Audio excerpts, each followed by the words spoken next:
Hello everyone, and welcome back to another Monster Hunter World Iceborne live stream. It is Tuesday? Wait, what's today?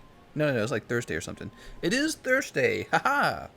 And we are on the PlayStation 4 after a long break from the PlayStation 4. Of course, I've been farming up on my PC. I had a few private streams that people, had me host for them.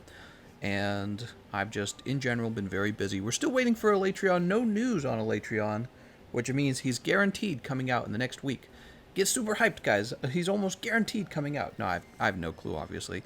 Somebody inevitably in the live stream will ask, any news on Elytrion? And I'm going to say, no. I'm going to say, any news on your mom? Actually, there is a lot of news going on in the world. Wow, there's so much news today.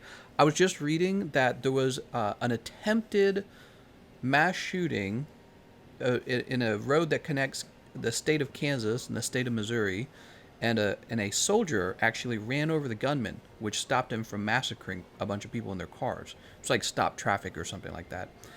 And then there's the Minneapolis riots and looting. That's a fun subject.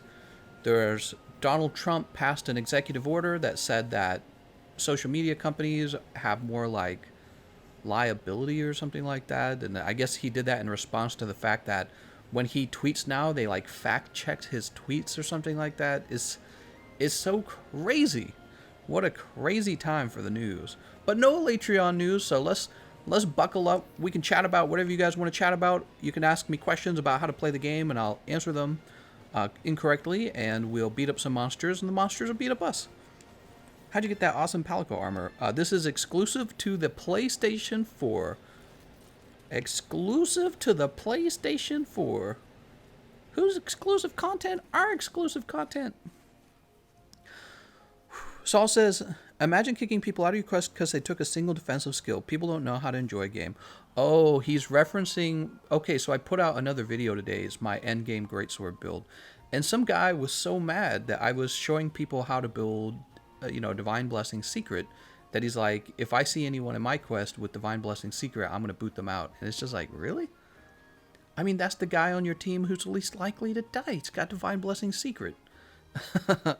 So people are real opinionated about the fact that I'm releasing builds that have both health boost and Divine Blessing. And I honestly don't think it's actually that expensive to build those things because the gold Raytheon armor is so efficient. It's really efficient armor. So you get this powerful Divine Blessing Secret and still have room for almost all of your offensive skills. So that's why I've been showing off in these endgame build videos. And I'll continue to do that. I'll probably do another one tomorrow. JV says, I think I'll join. Jim says, is Safi armor worth using? Yeah, I'd say so if you want to do more damage. Yeah, especially for certain weapons. Is there other exclusive content? Yeah, there's a bunch of Horizon Zero Dawn exclusive content on the PlayStation. There's a light bowgun, there's an armor set, there's a few armor sets. It's fun. It's nothing like that's gonna blow your mind. It's pretty fun though. Damn, I'm trying to join, but it's giving me error codes. Did you guys see is it already full? Oh, it's already 12 people in here? It might be full, man. Holy heck, man. Alright, so. I don't have anything specific I'm doing. Let's see what quests are available. Do I understand that Safi'jiiva, Kulve Taroth is here and Safi'jiiva is not? Is that the case? Because if that's the case, maybe we should do some Kulve Taroth. So I think I'll help you guys with whatever you guys want help with on the PlayStation. I'll let you... Well, there we go. Wasian initiated Kulve Taroth. Let's go ahead and join up. I'll be joining you guys like I normally do. And so you can post what you want help on, and I'll be helping you guys with that. Kulve Taroth is a good one because she's kind of tough. And some of her weapons, I believe, are worth collecting. The Kiar ones or something like that for elemental builds. I don't know. I really don't use too many elemental builds, so that's something I need to brush up on. One of those skills I haven't really developed yet. When's the Black Dragon coming? I told you guys, at the beginning of the live stream, somebody would inevitably ask, when are we getting Elytrion? Where's the Elytrion news? I knew it. Everyone wants to know. When are we getting Elytrion? Oh, man, I forgot. My PlayStation character is so poor. I really do not have that much on him. Hila withdrew, probably because he had defense boost secret. Let's see, what is this? Oh, got some of that good bud. Got some of that good bud. Let's go ahead and have an Ancient Catalyst. And on the next round, we'll do the Mega Fertilizer. And then I don't think this build is set up for anything. Thunder Resist. Let's trade that over to like Fire Resist. Set decorations. Hard thunder resist. We have fire resist. Well, we probably drop this medicine and get that fire resist. Alright, well. Really, that's all I wanted. Should I drop another one and take another guard? Do I have more guard? Did you know her fire moves really take a lot of stamina to guard? So we have guard up. Alright, we'll play with this. No problems. Electron canceled to the next Monster Hunter game. That would upset some people. Let's have the safeguard. I have this funny feeling nobody else is eating safeguard. Also, I'm going to turn my volume up. When are we getting feet cam? Cheese, you make a feet cam donation and I will just show you feet the entire stream. No, I'm just kidding. But if you guys did want to make a donation, don't be shy. Tell me what weapon you want to see me use.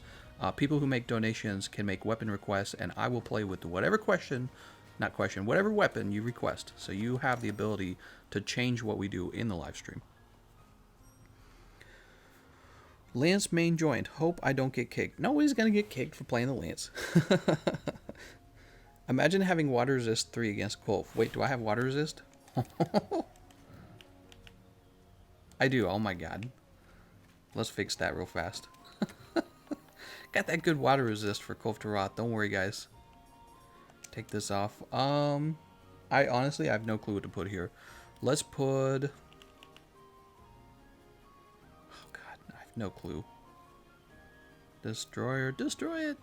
Challenger, recovery up. Here's Challenger, recovery up that I don't need. Sheath, attack, jumping. You know what would actually be nice? Evade extender. Whoa! Feet cam. Feet cam. Boy, you wish! I don't know. I better not do the camera this time, Cheese. My wife probably wants to be able to move around the house and not be face revealed on my main channel. Cheese is like, wait for it. I can send you a picture of my feet. What's the best way to kill Kulve? Smack her repeatedly with your weapon. Best way. Don't think negative, guys. TGC, I want to debate you about your Lance video. Alright. 3, 2, 1, go. Lance is the worst weapon, is terrible, nobody should ever use it. I win. I win because I have the most subscribers. No, I'm just kidding. Hey, mister, your set is not 100% full damage. Can you please kick yourself from your quest? Basically. Ah, phooey, man. I gotta get myself out of here. What am I thinking? Whee! Look at this. We are headed on down. Refund! Wait, how much of a donation did you make? I didn't even check. I did not even check. You donated 10 bucks. Dude, that's at least enough for a socked footy. Is your wife's name Karen? I was watching that video of the crazy lady in New York and I thought your wife's name was Karen. No, her name's actually Karis with an S at the end. But it sounds similar, doesn't it? I guess she could be a Karen then. She's in the family tree. Okay, but she's not quite. She's not a Karen. She's just in the family tree. The Karen family tree. Shut up. Shut up, baby. I knew it. Smack. I did not just smack her twice. Oh, that's such a pity. I did not mean to smack her twice at all. I think she can still be thrown into the wall again, but you have to be very careful. Nope. She can't be thrown into the wall again. I take it back.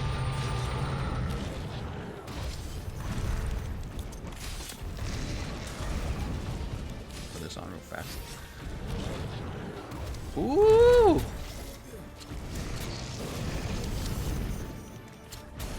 Let's make some pods. Read my comment, says Evan. I didn't see your comment, Evan. Or were you talking about that comment? The one that where you go read my comment? That's a pretty boring comment. Oh no. Do we have no one playing? Okay, so we have no one playing Sticky Heavy Bowgun, so I guess we might as well just attack her. You know what I mean? Because I don't know if we're actually going to break those horns.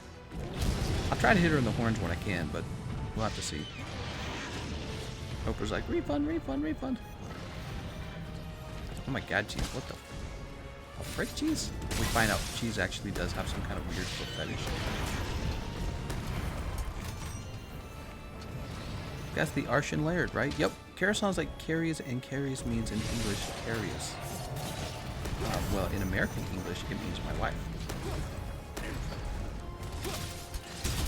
Alright, we're supposed to land one of these wyvern stakes into her, aren't we?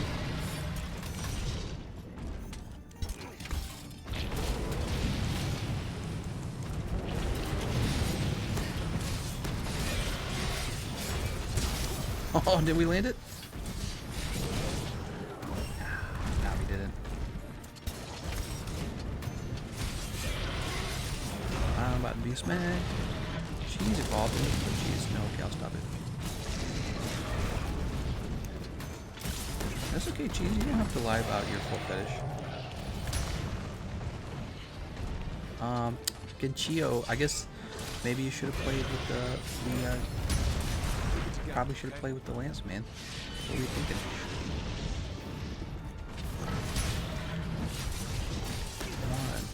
Come on, come on, come on, come on, come on, come on. Oh, did we get it? Yeah! I wasn't even aiming for that. Alright, there we go.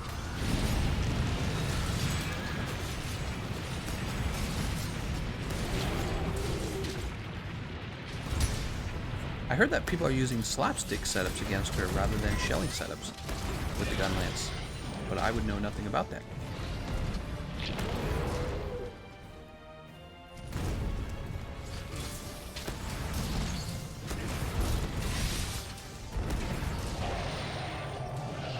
I like soft feet. A random dude having a really high fire defense, having a weapon with flashy time running out of lava pool. What?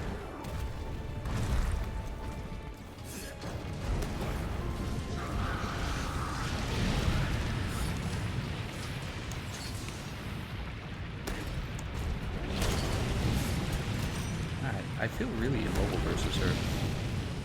I mean, she's like super mobile. It's because I'm trying to hit this one spot.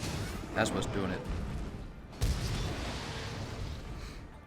GL is interesting to watch. Is it? That's good. Really? He turned her like into the one area where she's not going to hit a wall.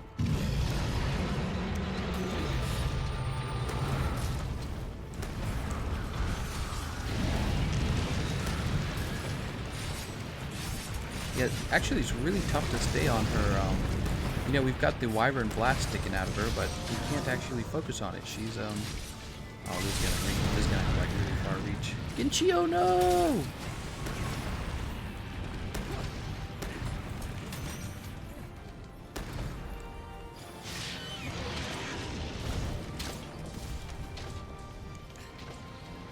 Gameconomist hasn't heard of the super OP melee Gunlance? No, I've known about slapstick Gunlance since the base game. I just haven't used it in Iceborne. There's never been a reason to. Might have to learn about it from this.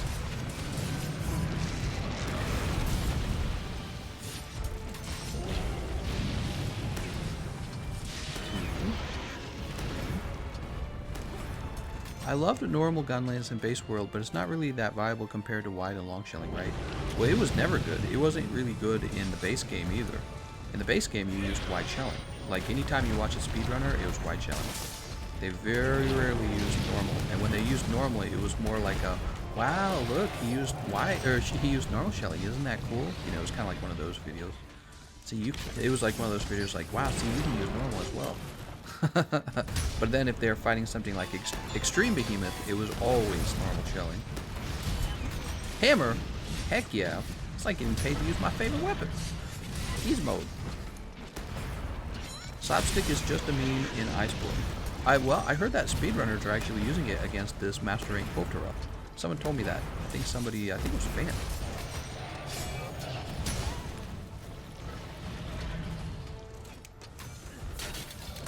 Smack!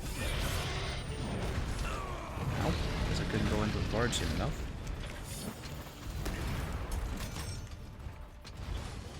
Excellent. Really? There's one. Grab this slinger bomb. Oh, okay, we'll sharpen. Why not? Sadly, the session is full, question mark? Probably. Can I join the session? For $2 and a socked footy. Right over here. Come on over, Kulve Woolby. Ooh, he wasn't shooting me. Or was he? I think she might have been shooting ahead of me or something. Where's this guy running? That's the wrong direction. Wagon? Where are you going, Wagon? You drew her away from the wall, dude. Watch yourself. That's gonna be thrown off. Oh my god. Oh my we need to get the wall splats first, guys. Not that we have to, it's just that... I guess it's good that we got the boulder, actually.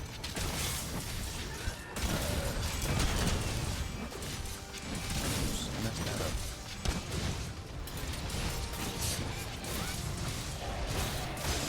Oh, nice. Looks like we still can. Alright, now she's probably going to be enraged.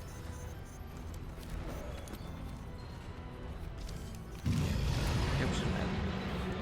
Finally, get to catch a live stream. Yes! How's it going, man? How's it going, man? Yo, where my beta lances at? Hey, Gameconomist, I was just waiting for you to start streaming. Love your videos. Oh, thanks, Shane. Wait a second, you're not allowed to like my videos. Ouch.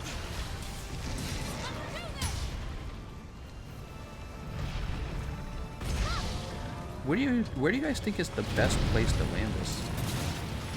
Oh, you can't grab her head when she's still doing that move. Oh, I'm dead.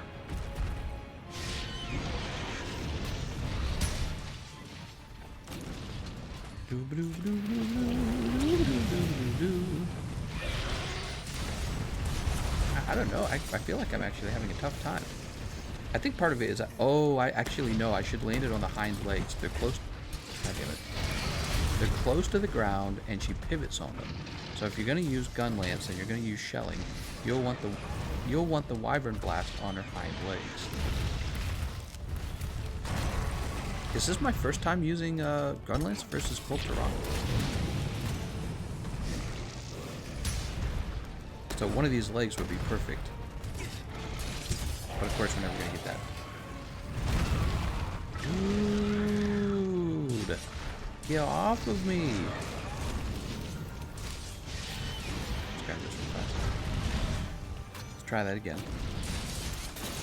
Oh, that's not what I wanted.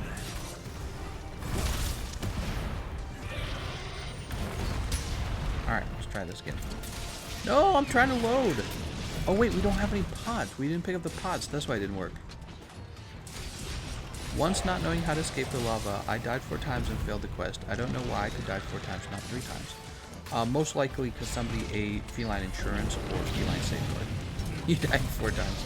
At least you're honest though, I guess. Ah!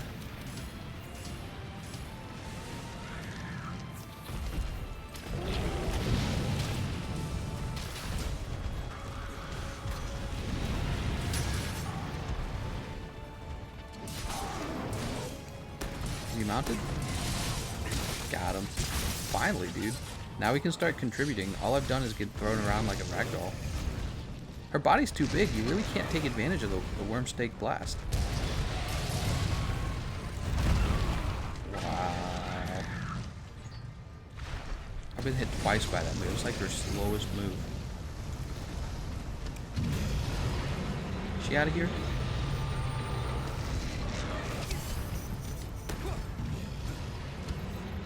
All she does is roar. That's all she does. Excellent. What do you think is first weapons are added to the game? It should feel like daggers that deal blunt damage or something. What? Oh, what do I think if fist weapons were added to the game? I mean, I don't think it's necessary. I think that we already have the dual blades. The dual blades! What do you guys think about the hunting horn? It's gay. It's terrible. Hunting horn is literally the worst weapon I've ever played. Sorry, Kulve Taroth, I have the ability to guard.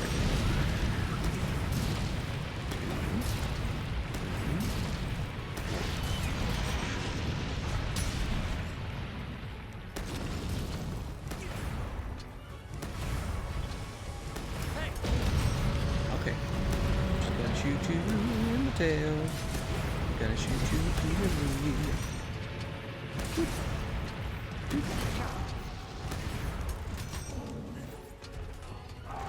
Don't do it.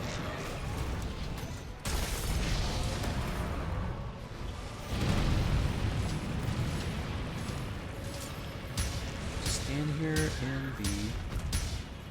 the green stuff.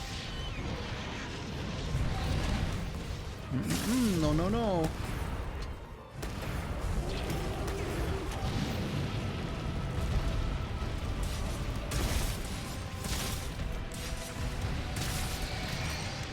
Oh, can I guard this? I can't actually tell. She didn't aim for me. Hopefully she aims for me and I can test if I can guard that with 5 guard, because that would be very interesting.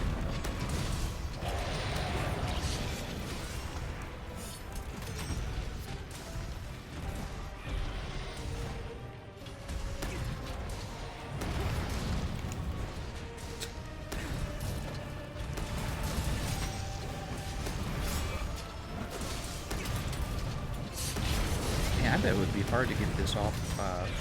You know how we're aiming for that back foot over and over again? That would be really hard to do if we're playing solo, you know what I mean?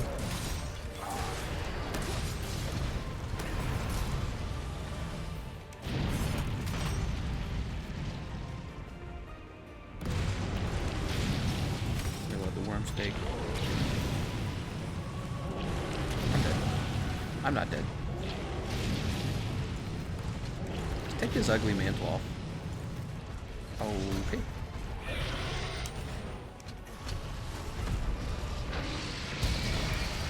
Wow.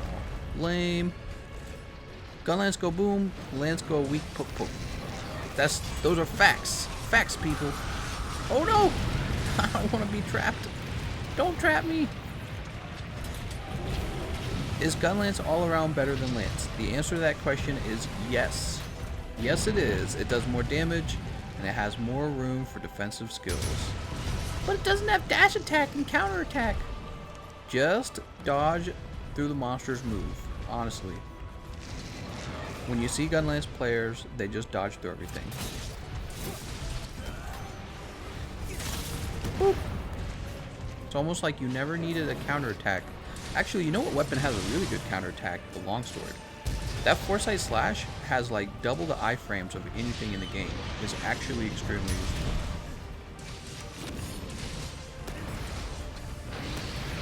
Oh, I'm gonna guard this. So we're guarding from full. Look at that! That's guard 5. Look at the build. Look at the build. Look at this. Guard 5 didn't matter. Wow, it's almost like guarding in this game sucks. Why have a player build guard 5 just to give the monster a move where you can't guard it? What's the point? It's almost like I'd rather just play, and obviously you're supposed to take your weapon and you're supposed to like run away from the monster, but it just, dude, guarding in this game is not that impressive. Especially considering how expensive it is. It's so expensive, dude. I wanted to test that because I wasn't sure if it was true or not, but it is true. You cannot guard that move. It's unguardable. It's unguardable.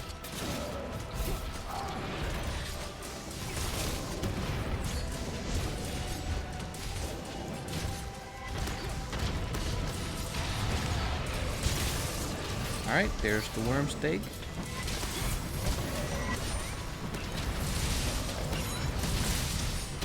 Break these worms off of her.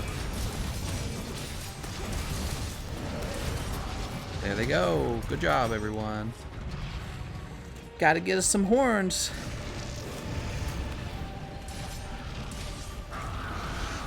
Oh, you're just gonna run this way. Forget that.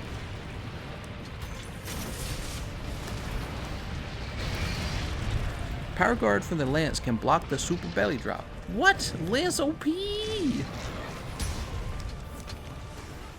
New kid. TC, how do I get good? TCG, just get good.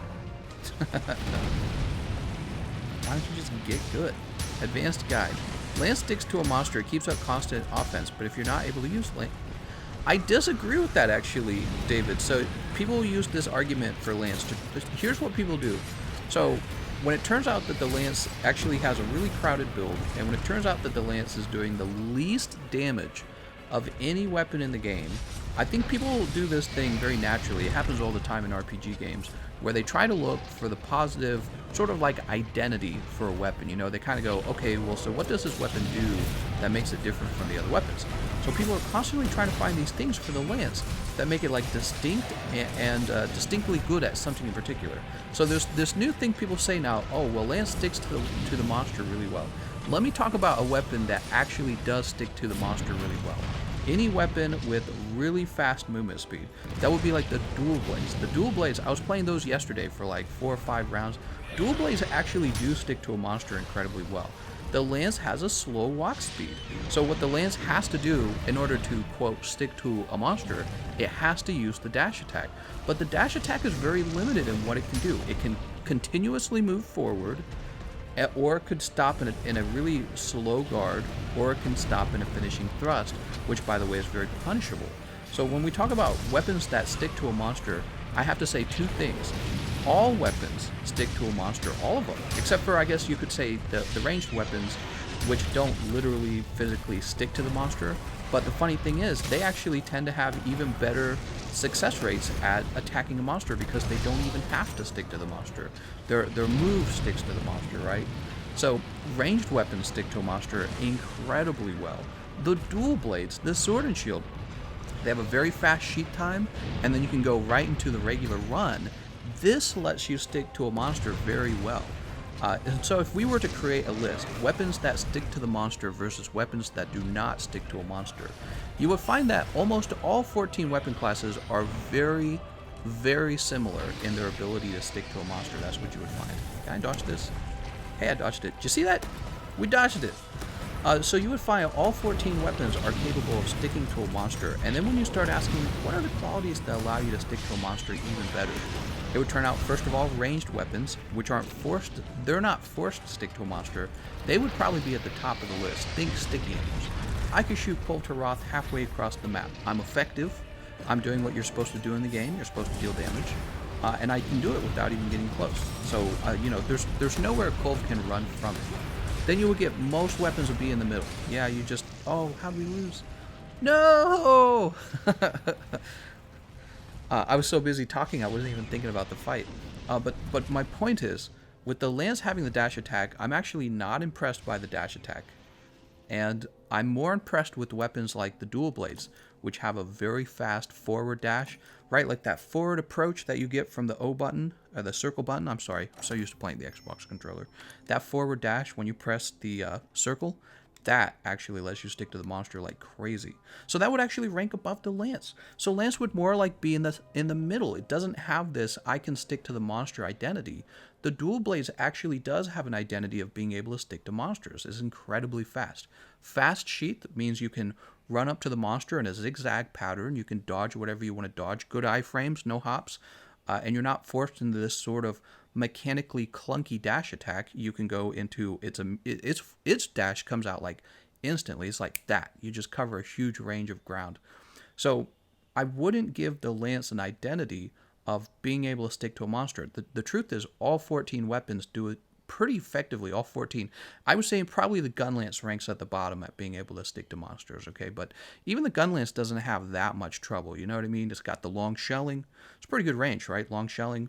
And, you know, the hops aren't too bad, and the Gunlance actually does have an approaching move, okay? So, but they all do stick to the monster, and the weapon at the top of the list for sticking to the monster would probably be all the ranged weapons, and after that, probably the dual blades. Not even the lance, it would be the dual blades. So we try to come up with these identities for the lance that I honestly think we're just trying to compensate for the lance's weaknesses, but what really needs to happen is a buff needs to arrive for the lance already. David says you use the drill dash attack combined with shield bash, and you literally almost always stick to the monster with the lance, so I don't exactly agree. Right, you're talking about the lance's forward guard or whatever it's called. I used to call it advancing guard, that's not the correct term. But think about it, most weapons actually also have that move. The Gunlance has that move, right? So the Gunlance has the move where it takes a big step forward. You know what I'm talking about? What's another one? You can tackle roll with the Greysword. Any weapon with the forward roll is actually quite similar. You have the Morph attack on the Sword and Shield. With the Charge Blade, you have the, what is that? It's like this heavy forward swing. You know what I'm talking about? Well, why don't we go to the training room? I'll show you. So you guys know I use all 14 weapons. So when we talk about like a distinctive move that the lance has, the lance has the advanced guard where it kind of pushes forward and then you can move into the drill move, which by the way does very poor damage. When you compare that to all the different moves that all the other weapons have, it's actually not that impressive. It's more like average. It's an average move. Here we go. So check it out.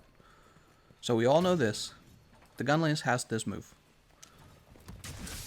And not only that, but it can actually move into a long shell. Like this, see? So the Gunlance right off the bat has the same ability to approach. Next weapon. Let's go by... we know that the hunting horn is just a weapon with a basic iframe. You can roll through things. Has the self-improvement buff, which increases your movement speed.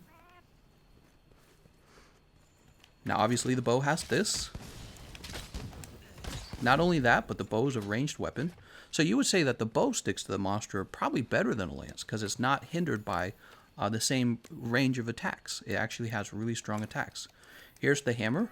So when you're playing hammer, this is a weapon that seems like it's short range. First of all, most weapons have this, a forward roll. See how far the forward roll takes you on most weapons? So most weapons can just do this. No need for an actual attack. You just do this. But second of all, the hammer actually also has this. The charged brutal upswing, and you can turn it into the claw right afterwards. So this right here, see? So there's the hammer move. So most weapons have the similar move. Let's do the next one. This is fun. We have, okay, so we know about the lance. The longsword, let's think about the longsword. I mean, the longsword really doesn't, it just has the forward roll. But I mean, the longsword, it has plenty of range anyways. I've never felt like I can't get enough range, you know what I mean? So just a forward roll into this is actually tons. So you could do forward roll this, and then you can even iframe immediately with the foresight slash. It's really powerful. And most people acknowledge this. Most people know this. But let's try the next weapon. So then we have the Switch Axe, who has this.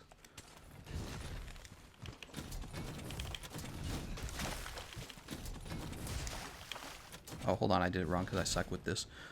So let me think. Is when you're in the sword mode, roll, morph slash. See? So the Switch Axe has it. It has the ability to use a move that brings it forward. Light bowgun, tons of range. Heavy bowgun. So heavy bowgun doesn't really have an advancing move. But we know that the heavy bowgun actually does have a lot of range with this regular roll. So let's see. So we have one level of evade extender. I mean, that's going to affect it, but just take a look. Look how far that carried us. And if you put on 3 levels of it, it'll carry you like halfway across the map. It's insane. So you just use a regular roll on the heavy bowgun, but once again, also, the heavy bowgun is not hindered by range on its attacks. We know that a heavy bowgun can attack from like 1,000,000 miles away. Do we have a sticky? We all use the Beast Buster right now. Does this guy have sticky? Yeah, it's got like sticky 1. So sticking to a monster, what does that really mean? Well, look. Look how far away the monster can be, and I can still shoot it. How about that for sticking to a monster? I don't even have to approach if I don't want to, but if I do, I just roll. So how about that for sticking to a monster? Next one. Let's get the next weapon. This is one of those misconceptions about the lance that I think exists as well. You know, the sword and the shield actually has it as well. So the sword and shield, similar to the dual blades, has a very fast sheath time, which allows you to just run forward. And you can run into zigzag and, you know, iframe through things because the roll has a better iframe than the hop. But then look at this. The sword and shield also has this. That's an approach, right? That's an approach. This right here. That's an approaching attack. All right, so the next one. And this is such a great example because when people are given a sword on the sword and shield, they don't want to use it. They don't want to guard. They just want to iframe. All right, and then what's the next one? Oh, yes, so the dual blades, as we know, so really got a great approach. This one right here. So that's an actually very mobile weapon. People talk about the lance like it's mobile. The dual blades are highly mobile. Not only do they have the very fast sheath speed, once they're charged up, their triangle attack turns into a dash attack. And this comes out... Oops. Hold on. I'm terrible with these. I find this weapon to actually be very mobile. Probably one of the most mobile. Probably at the top for melee weapons that are mobile, if I had to guess. So that's mobile. Then we have the insect glaive. So the insect glaive has the basic roll like all weapons, but actually the insect glaive also has the ability to do this. How about that for an approach? That's pretty mobile. Actually, I find similar to the dual blades that... PewDiePie posted his workout routine. When will we see? Beautifies workout machine. Okay, we'll get the workout routine. So, as most of you guys know, I often find that the insect glaive is one of the most mobile weapons as well because it's not hindered by having to worry about ground attacks, and the aerial attacks on the insect glaive are really wide. So we can jump from here all the way to over here.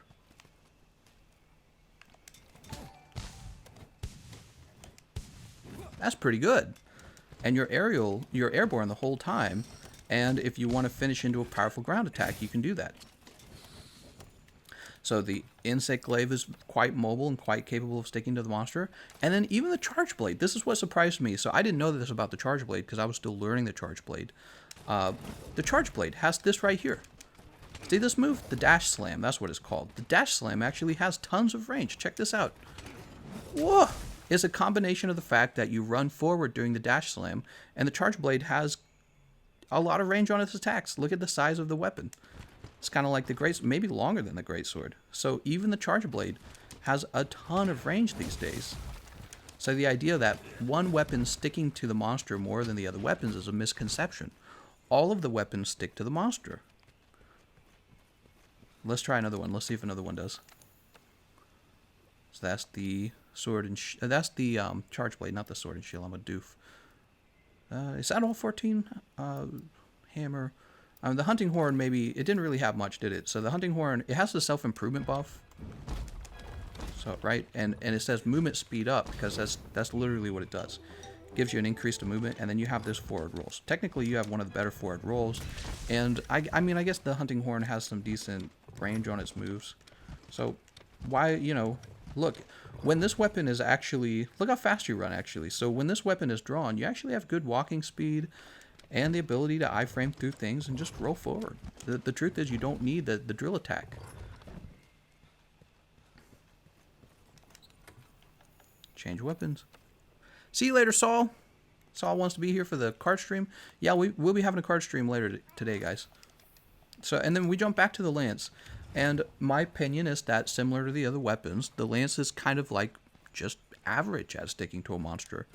So yes, you have this move here. That's great. And you dealt like, 40 damage. And now you can poke the monster. You get back to poking.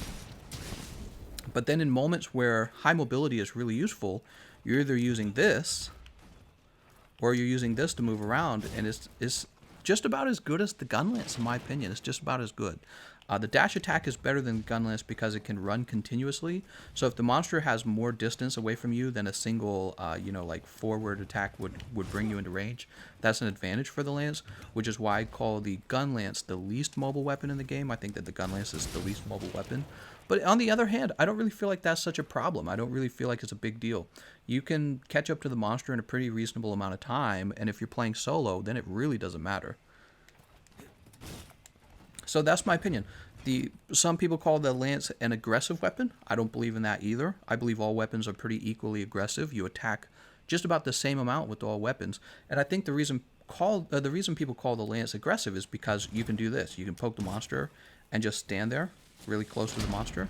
But what does aggression really mean? Aggression is about like how often can you attack, and you just about attack the entire time with all weapons. So the unique thing that the lance really does is guard. You would call the lance a guarding weapon, a weapon that can guard and counterattack. But when it comes to guarding, I'm not a big fan of guarding. That's what I've learned. Guard up and guard is expensive, and there are other defensive skills you can build instead. And iframing in this game, once you learn it, is so much better. That's why sword and shield users prefer iframing, and they prefer outspacing. And then the other thing that the lance does is it counterattacks. But then you've got like the longsword has an actually very powerful counterattack, and many weapons have means to sort of like counterattack. Like think of the tackle on the greatsword, for example, or the charge blades. What do they call that? The guard point, the charge blade's guard point. So many other weapons have some form of counterattack, and even the ones that don't, they just iframe through and keep attacking like normal. You never actually needed a counterattack. All right, so I've done my whole bit again. Let's go back to Celiano. Woo! The advancing thrust is only one option out of advancing guard. It can be used as part of a standard poke combo while keeping you completely safe. What does that mean to be completely safe? Do you mean you're safe because you can guard? How is guarding any different from just outspacing or rolling? That's my whole point.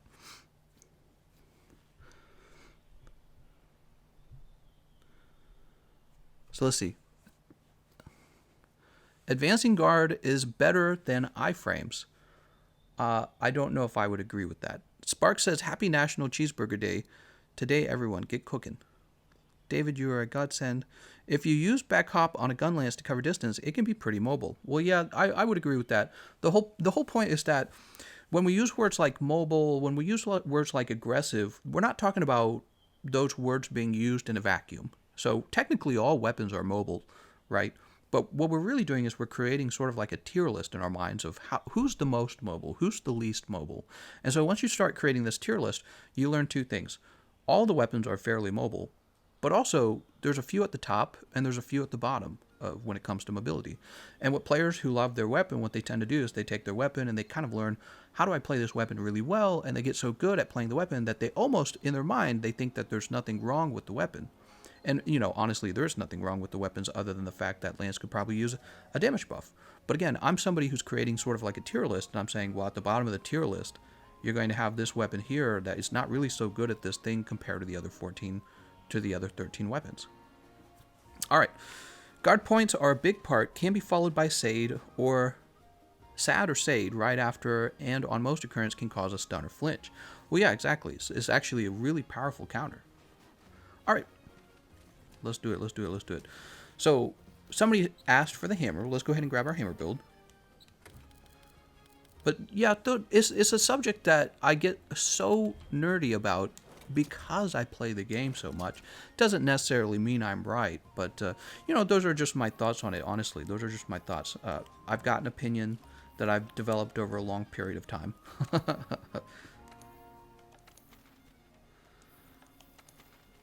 Achy Breaky Heart. Let's join Achy Breaky Heart. David says, I find Lance a great weapon. If you don't agree with it, no, that's not what I was saying, David. The Lance is a great weapon. It has a unique playstyle. But after that week where I did all the defensive builds, I actually felt that when I wanted to reach for a defensive weapon, I felt much safer using maybe the hammer or maybe the longsword. And a lot of that came down to the fact that because weapons like longsword and hammer, they have a very quick sheath time, you could heal faster. You could reach your consumables sooner, which ended up being one of the most important aspects of not carding. So let's say you get hit by a really powerful move, and you got like one little sliver of health left because you made a mistake. So when people think of defense, they think that guarding is defense. I have a different philosophy of what defense is. Defense is when you've made a mistake and you've set up mechanics in the game to stop you from losing. Okay, that's why I consider defenses. Sort of like damage reduction. To me, damage reduction is defense. Guarding is a guarding mechanic. You can put it in the category of evading. You can put it in the category of outspacing. So it's something that you have to actively do. But when it comes to like damage reduction, a skill like Divine Blessing is what I would call, quote, defense. That's actual defense. So when it came to defense, during that week I was doing this analysis of all the defensive builds, what I discovered is certain weapons are really good at defense. Longsword has the iframes from the Foresight Slash. That's not only nice, but when you make a mistake, you sheath faster and you get to your health boost and your max potions sooner. So the most dangerous point for you in the fight is when you're almost dead and you need to heal. Well, it turned out that the Lance had this slow walking speed, which meant that you couldn't strafe and then sheath your weapon and eat. You had to sheath right away, or you had to guard. But if you guard, you risk taking chip damage. And if the chip damage is bad enough and your health is low enough, it's significant. And it's not like you can health regen your way out of the problem. So with the Lance, you would be almost dead, you would stand up, you would have to start sheathing right away, and because the sheath time is longer on the Lance, you're at higher risk than if you had just had the longsword. So on the longsword, if you take a big hit, you're knocked on the ground, you stand back up, you can immediately start strafing. That's a big deal, because you have a much lower chance of being hit by a move the moment you start strafing. The next part to it, you sheath quickly. And so once you're sheathed, you can reach for the max potion. All those small little mechanics add up to what I believe is your total survivability. Not just that, but the longsword is able to fit more defensive skills on the build in the first place. That is the other important key here. And the last part is, how good is guarding in Monster Hunter really? And I actually just don't find guard that good. I like outspacing and I like iframing. And maybe that's my perspective having played the game a long time. But I do think that outspacing and, well, again, going back to the sword and shield. So people who have the sword and shield are given the option to build guard up in guard and to use their shield. But they actually choose to iframe. The vast majority of people do. They choose to iframe and they choose to outspace monster attacks. Why is that? It's because they realize how expensive guard up and guard is. And they realize you take chip damage, you get knocked back. There's all these disadvantages to having to use your guard. And that's just because of how the game's designed. It's not because the sword and shield is especially weak. It's just because guarding in the game isn't as preferred as, outspacing and iframing. By most people. Some people will disagree. Super says, you suck at the lance. You suck at it, maybe that's why you hate on it so much. You're just not good enough. So the gameplay that my editor chose, he didn't do any sort of editing with it. He just kind of chose background footage and he clipped it a few times. If you want, I could play the lance for like a full day for you live, and I will show you that I do understand the lance. My skill as a player, I mean, if I really wanted to, I could probably start to work on becoming a speedrunner. I think I'm actually quite decent at the game after 4,000 hours. And again, lance is actually one of my most played weapons. People's assumption is that, well, if I don't agree with his opinion on the lance, that must mean he sucks at the lance. But I think that I'm at least above average. At least above average, if not pretty good. Lance damage should scale with defensive skill. Relax will is just his opinion. Question for you with the Kulve weapon here, is there any good roles for a cluster sticky build?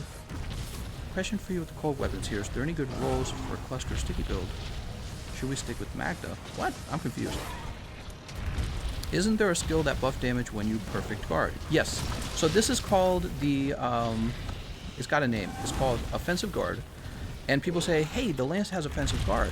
But then I point out, not only does that take even more room up on your build, but after you've built offensive guard, did you know that the lance still does less damage than the other weapons? And when people hear that, they, this is when they start to realize, maybe the lance could use a buff, which is all I've ever called for. I've never said that the lance is a bad weapon. I've only said that the lance needs a buff. And honestly, it's never going to happen if people don't talk about it. Think about this. Nobody is upset that the sword and shield got a buff. Sword and shield, it does more damage than the longsword, or than the, it already did more damage than the lance, and it already had more popularity than the lance when it comes to weapon popularity. They buffed it. They buffed the sword and shield, and the lance is just sitting here with the Clutch Claw special move in Iceborne, which we all know that Clutch Claw really doesn't do that much damage. It's got a Clutch Claw special build, and it could desperately use a buff. They ignored it, and they went for the sword and shield. And nobody bats an eye, and I start bringing up a stink about, I don't think the lance is that strong, right? I start bringing a stink up about it, and people act like, I don't know, I'm some evil guy who doesn't know what he's talking about. How are you talking about? I play this game all day, every day. I do kind of know what I'm talking about, and I do think that the lance deserves to have a buff. And I've got all kinds of stamina. I'm not angered at all. I don't mind people not liking every single weapon in the game. Well, I like the lance. That's why it's one of my... I think you're talking to somebody else. You're not talking to me. But I'm just saying this to the general and public. I actually like the lance. That's why my playtime on the lance is so high. So the weapon I don't like as much would be the dual blades, which is why my playtime on the dual blades is so low. And the reason for that is because the dual blades, you just feel less involved, in my opinion. Dual blades needed a move like Perfect Rush. Perfect Rush on the dual blades would have been amazing. 1, 2, 3. Offensive guard should buff elemental status damage. Counter claw should give longer invisibility. Counter should... See, now you're doing what I'm doing. You're saying maybe this weapon should have a buff. And the best way to get it buffed is to let Capcom know that we're talking about it. You know what I mean? That's the only way they're going to do something about it. I feel like this weapon's been ignored. Did you actually watch it? Did you understand? If anything, he is for the lance and wants it to be more viable. Lance is gay. Use his older brother, Vance. Vance, he's got like a full beard. He drinks beer. He's had a few girlfriends. He's like, I don't even want to marry women. I just want to frick them.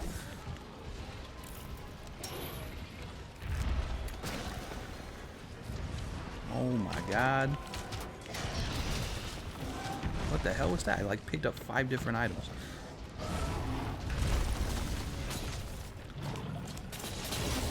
We have the same idea. We're all trying to throw him into a wall. There he goes. Oh, and he's down.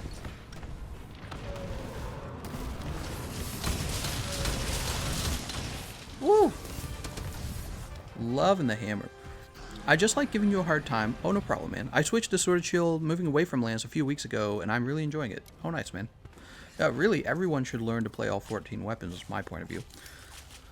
The slow walk speed, the favoring iframes over advancing guard, that stuff is just incorrect if you know how to advancing guard. I would say it's not incorrect. So for advancing guard, let's say that you actually have to guard during the advancing guard. When you actually guard with the advancing guard, there's a bit of a knockback to that, in my opinion. Also, when you move into the finishing attack for that move, I don't even feel like it's that much damage.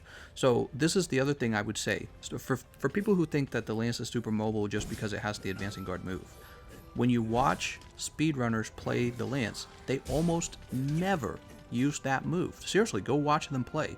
They will almost never use the advancing guard into that drill, triple thrust, whatever it is. And that's because the move's actually not that strong, so why would you want to prioritize it for moving around?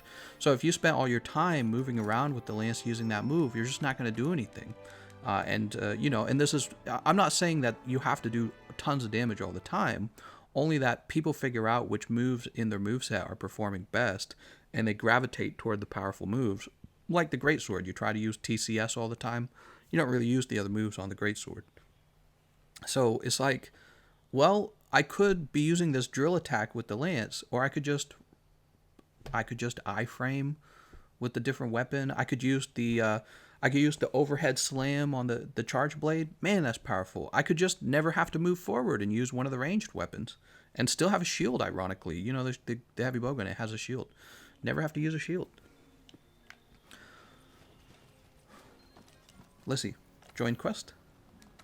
Again, I'm not hating on the Lance like, oh, we need to get rid of the Lance. I'm just saying you have a lot of weapons in the game that have built-in skills by default. Think about the Greatsword. It gets flinch-free. The Gunlance, by the way, gets flinch-free. And not to mention, not only does the Gunlance get flinch-free, but because of the virtue of it using the shells don't actually ever deflect. So it's almost like having built-in Mind's Eye as well. You've got... I probably already mentioned the longsword had both the flinch-free and Mind's Eye. So did you notice that longsword, when you're using the Spirit Blade, flinch-free and Mind's Eye? That's pretty crazy, right? You get both of them. The hammer's like this as well. The hammer's going to have flinch-free during its during its powered up mode, and also during certain moves. Who else has it? Obviously, the heavy bowguns never deal with having to have their weapon bounce off of the monster, because sticky ammo just sticks to the monster and blows up. So the heavy bowguns, in a sense, have that. Another thing I would argue, heavy bowgun using sticky ammo really doesn't have to deal with being flinched by teammates quite as much, because you just stay out of the range of your teammates. So again, it's sort of like mechanically having the advantage of not needing flinch-free. Whereas Lance, you're going to be right next to the monster, so you kind of need it. So, and then what else? I would say that the Insect Glaive doesn't have quite so much, but it does have these unique advantages with being able to mount very quickly. But the Insect Glaive, some people would argue that the Insect Glaive could use a buff as well. I've heard arguments for that. So getting back to it, the Lance has this problem where it's not dealing as much damage as the other weapons. I question whether it's as defensive as the other weapons. I don't think it is. I wouldn't call it a specifically mobile weapon. I would say all weapons are pretty mobile, and that Lance hits more toward the middle from ability. I wouldn't call it a specifically aggressive weapon. I would say all weapons are equally aggressive, and that really the only difference between the weapons is that some do more damage than others, really. So I would say they're all equally aggressive. And then, So you run into this point then where you go, well, what's the point of using the lance? Guarding and counterattacking, right? Well, you have to build guard 5 and guard up to be really good at guarding. Just give it for free. You're already punished with slow sheet times, and you're punished with a slow walking speed. What's the point of having this big ass shield that makes you slow if you have to build for it anyways, as if you were a sword and shield player? You know what I mean? Sword and shield players, if they have to build guard 5 and they have to build guard up, yeah, that's fine. It kind of makes sense, actually. They're not supposed to be good at guarding. They have a little dinky shield. But you have the big boy shield. Why isn't your big boy shield already powerful? So all I'm asking for, I don't think that the developers should have to give, like, I don't think they should have to give the lance, you know, flinch free and mind's eye or anything like that the longsword already gets for free. But I think that it would make a lot of sense if the lance was given something like a few levels of guard. How about that? So what if the lance really only needed 2 more levels of guard? It comes with default 3 levels of guard. That to me would make a lot of sense. And the developers pretty much already agree with me that the lance should have built-in guard up. That's why they changed it so that the power guard would have built-in guard up. But we know from experience that when you're fighting the most consequential, the most difficult monsters, this is actually when you need to build guard up. It's not the little monsters that are easy and predictable that you need help with guard up. It's always the most dangerous ones that you build guard up, because the really powerful moves typically come out quite quickly. And so you build guard up in order to make sure you don't get one-shotted by them because you weren't prepared or because they're so fast. So having just straight up built-in guard up on the lance and the Gunlance, I think, would be completely appropriate. And the other weapons that use shields, including the charge blade, the sword and shield, the heavy bowgun especially, they shouldn't have that benefit of built-in guard up and built-in guard. I just think it's the weapons that have a really big shield should have that, because visually it would make a lot of sense, but also mechanically it would make sense too. Because those weapons do not have a fast sheet time, and those weapons have a slow walk speed, but not especially high damage, right? So even the Gunlance, although it outdamages the lance, really is not near the top for damage output, right? So they already have lower damage, they already have slower walk speed, and they already have slower sheet times, and they have the hops rather than the iframe rolls. So they've already got all these disadvantages. Do them the benefit of having built-in guard 3 and built-in guard up. What would be so terrible about that? They don't even have to buff the damage. Just, I'm asking a very small change. And probably do something for the counter claw. I mentioned before, I want the counter claw to work on all moves, not just physical moves. I think that's absolutely silly. I mean, you've got this move, the counter claw, where you're essentially just using, you know, the clutch claw once, and it's not even something you can freely use, which is silly because, like, look, I have the hammer. I have the hammer. I can just freely use the claw whenever I want. There's no limit to when I use the claw, and it's not like it does good damage either. So they're limiting when you can use the claw. You can use the claw after the monster attacks you, right? And it's just like, okay, that's great. And it doesn't even work on all moves. It only works on certain moves. It only works on physical moves. So just overall, the claw could use a significant improvement. I wouldn't mind it if that claw attack with the lance did like 300 damage the minute it landed. That would be awesome. Then you would have a little bit more of a special move. Maybe like 300, maybe like 500, who cares? You know, who cares if it's strong? Does anyone get super offended and upset if they have a powerful move on their weapon? Nobody is upset that the longsword was given EI Slash and EI Spirit Slash. 2 extremely powerful moves, by the way. The EI Slash, by the way, works just like the Great Sword's Tackle. It's very similar. So you receive basically a new move, which is Tackle on the longsword, and nobody bats an eye. And then the lance is given the ability to use its claw, which it already is capable of doing, except it doesn't work on elemental moves. And I call for a buff on that, and people are mad. You know what I mean? People are upset that I call for that. Well, you just don't know how to play with the lance. It's like, actually, I understand a lot of the weapons quite well. That's precisely why I'm asking for a buff. I disagree. Projectile moves should work with counterclaw. Projectiles are perfect to trigger offensive guard with. David, but we do know factually that the lance optimally does run less damage than all other weapons when they're optimally used. Nerve right. Actually playing the game instead of talking. I keen think he's having fun. Lance may have damage but has no DPS. Are we all mad yet? We haven't even started talking about the crazy news yet, guys. You know, I want to throw her into the wall. Oh, I was on the right side of her head for it. I didn't even realize it. Just check the speedruns, David. That still doesn't make me a Switch active player. Uh-oh. Woo! Alright, here we go. Splat! I didn't even have to counterclaw for that. It's amazing. Oops. She got me before I could take off. He was so close to interrupting that.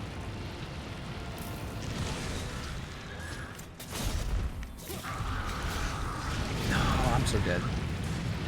I flew too close to the sun, guys. I tried to use a Farcaster to get out, but it did not work.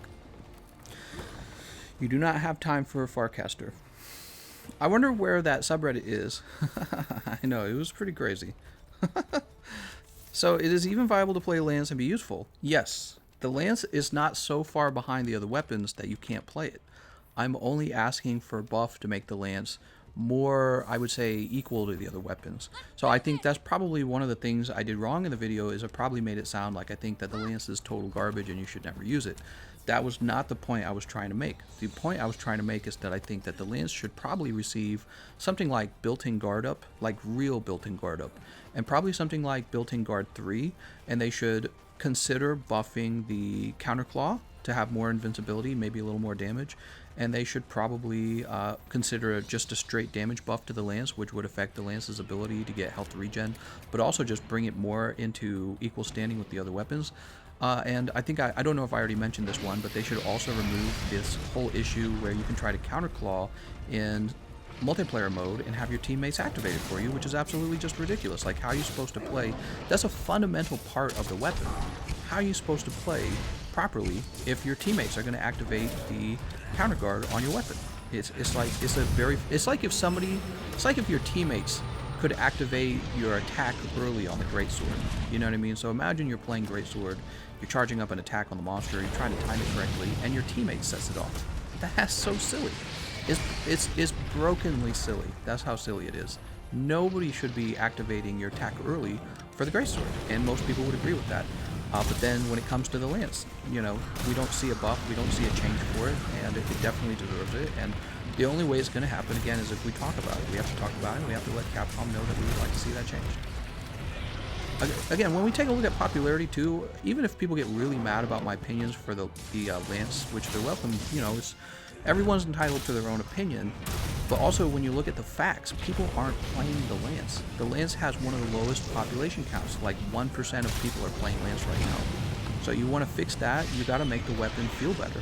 And even if people are like, yeah, I don't agree with those points, well, the population kind of does though, because nobody's playing this weapon. And it's not because it's especially complicated. I think that the Charge Blade is probably the most complicated, followed probably by the Hunting Horn. I think the Hunting Horn is probably the other complicated weapon. But the Lance I don't consider actually that complicated. It's pretty much just poke, poke, poke, dodge, poke, poke, poke. And then once you get a little better, it's poke, poke, poke, finishing thrust, poke, poke, poke. Counterattack, right? Some weapons actually do have a complicated moveset. Oh my god. I think I just dodged that move.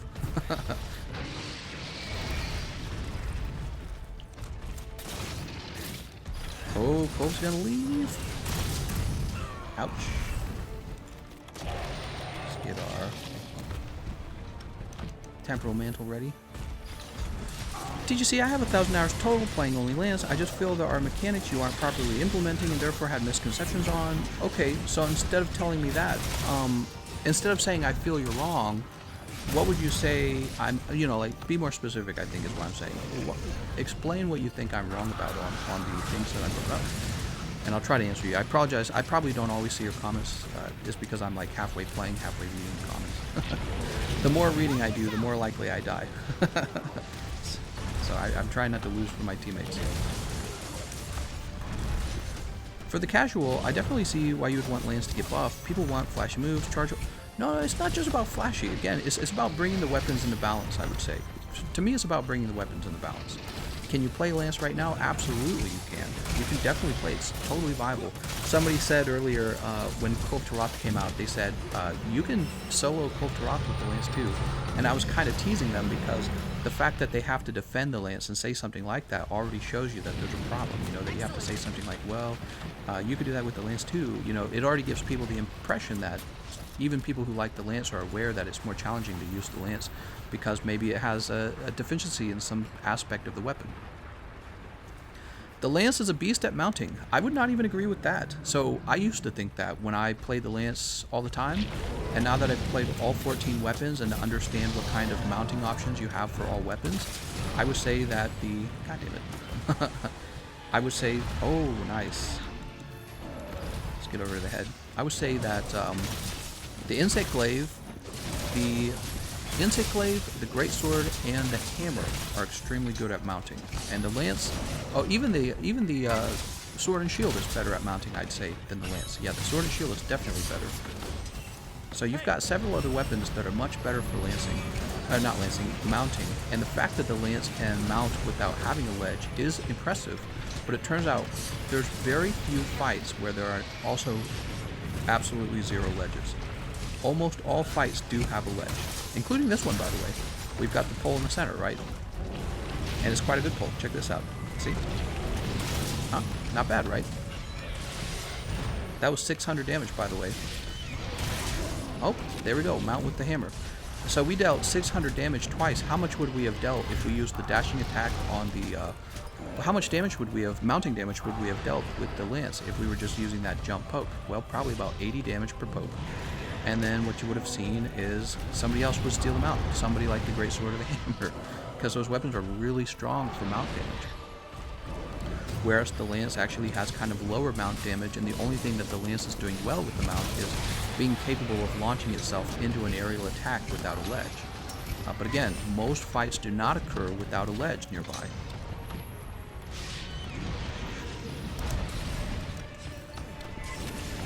We also have this move on the hammer. Oh, well, I didn't even land it. Oh, snap. I don't believe that.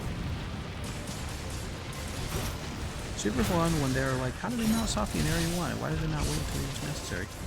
Well, right, and then even in those cases, though, you would say that the Insect Glaive and the Sword and Shield are actually in a better... They're going to mount better than the Lance will. So you would say, oh no, we still lost. Darn, guys. Man, you guys are having some trouble. We lost the last thing we were fighting too, didn't we? That's okay, guys. Don't forget to eat for feline insurance too, okay, everyone? Eat for some feline insurance. Eat the feline safeguard, okay? It'll help. Yeah, she's pretty tough. I call Master Rank Kulve Taroth, I call her the second most difficult monster in the game, because I think she is. God Terror Boy says, Guiding Lance can take so many comfort skills in its build. David Larson says, the thing with the Lance is that it's extremely tactical, but a flashy move for when monsters are down would be nice. Will Schmuck says, the advancing guard is the main point. It has much less knockback, can be used as part of the poke combo, is safe the entire time with your shield out, and repositions you to keep with the weak spots. So we were talking about being able to stick to a monster, and in my opinion, many weapons stick to a monster extremely well. And now you're making an argument that, okay, well, Lance does it, but it's safer, and I don't actually feel that way. I don't feel like it's necessarily much safer than the other weapons. I really don't. You know what's not safe? Never having to guard is safe. Never having to guard. And again, it goes back to this kind of concept of why is it when a weapon has both the shield and the ability to iframe, it actually chooses not to guard? And that's the sword and shield argument that I've been making. Why is it when a weapon has both the shield and the ability to iframe with good rolls and outspace with fast walking speed and fast sheath times, why do they not choose to build guard up and guard? They don't want to. So they go, well, that would be the worst option between how to play with this weapon. Back into Eternal Gold Rush. Gunlance, not Guiding Lance. Every time I see GL, I think you're saying Gunlance. Guiding Lance. How much armor should I have at a minimum, as I could hardly take any hits from Kulve? Well, so you will want to upgrade your armor if you can, especially if it's particular pieces of armor that are known to be like the best pieces. And then you will also want to... Can I not join this? What happened? You will also want to probably consider building fire resistance. Fire resistance for this fight is actually really strong because she has a lot of fire moves. And so if you can avoid taking so much fire damage, you have a much better chance of living. Speaking of which, I should probably build some myself. Let's drop this, and we're going to bring some fire resistance.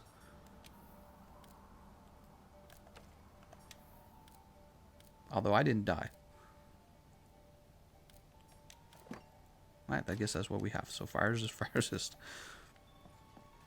They're already in the quest. Oh, I got kicked out because they left. I see what happened. Let's go ahead and eat. I have feline insurance. Let's go ahead and eat feline insurance. Here's a feline Moxie feline insurance. So Moxie actually should work for me because I can't get blighted, right? Yep, I can't be blighted. So feline Moxie and feline insurance for me, huh?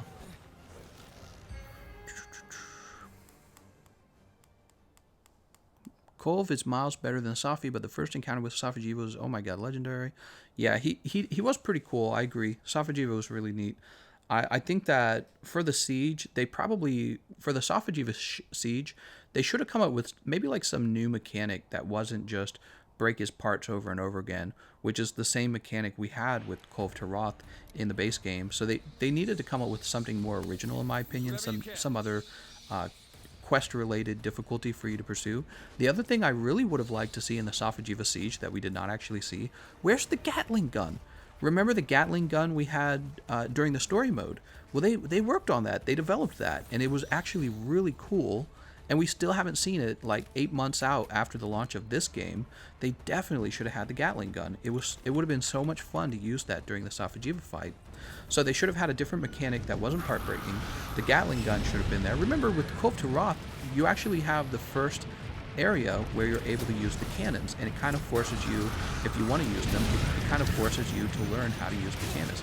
And the cannons were actually kind of relevant because you could use the cannons effectively. You didn't have to use them, but you could use them effectively, especially if you were poor, they were useful, and break your horns off. So there was no Gatling gun, and it was just the same part break thing that we'd already done with Kulve Taroth. And then the last part, I found that it was too easy to unlock all of the Safi'jiiva gear. The Safi'jiiva gear ended up not really feeling that special because you could essentially fail your Safi'jiiva fight and still end up with like the best endgame weapon in the game, which was a mistake they had made in the base game as well. Remember the Wyverian Impact Ignition Greysword? You find out that all you have to do is the super easy task that just takes you time. It doesn't really take you so much skill, and then all of a sudden you have it. Well, it's the same way with the Safi'jiiva because you aren't actually forced to win to unlock his best gear. So with the RNG elements of Kulve Taroth gone, the pressure to do an exceedingly good job are even weaker. Because in the past you would try to do really well while fighting Kulve Taroth because you would think to yourself, well, if I can play against Kulve Taroth better and better, then I will get more rewards, and this will make it so that the RNG gives me even more chances to get the weapon that I want. With the Safi'jiiva, it's not really like that. You just hold the weapon that you want him to drop.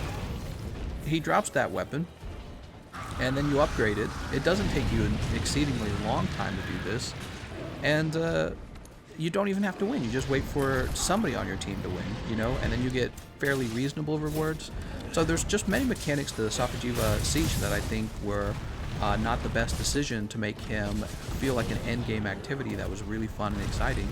And I've fought him a number of times, and it makes me want to die every time I fight him because I'm so tired of feeling like I have to break his parts and like he's just this big sponge. And, you know, so there's... I'm ready, Capcom. Where you at, Capcom? I'm sending you my resume. I'm ready to help you work on the game. I'm going to help you. There's so many really cool ideas they could implement, I'm sure. And maybe they're holding back. Maybe the reasons they didn't use the Gatling gun that they developed in the story mode is because they want to implement it later in a different raid. Maybe there'll be like a Safi'jiiva fight that is like Arch-Tempered Safi'jiiva, and what they'll do then is it will be a much larger, expansive siege mode.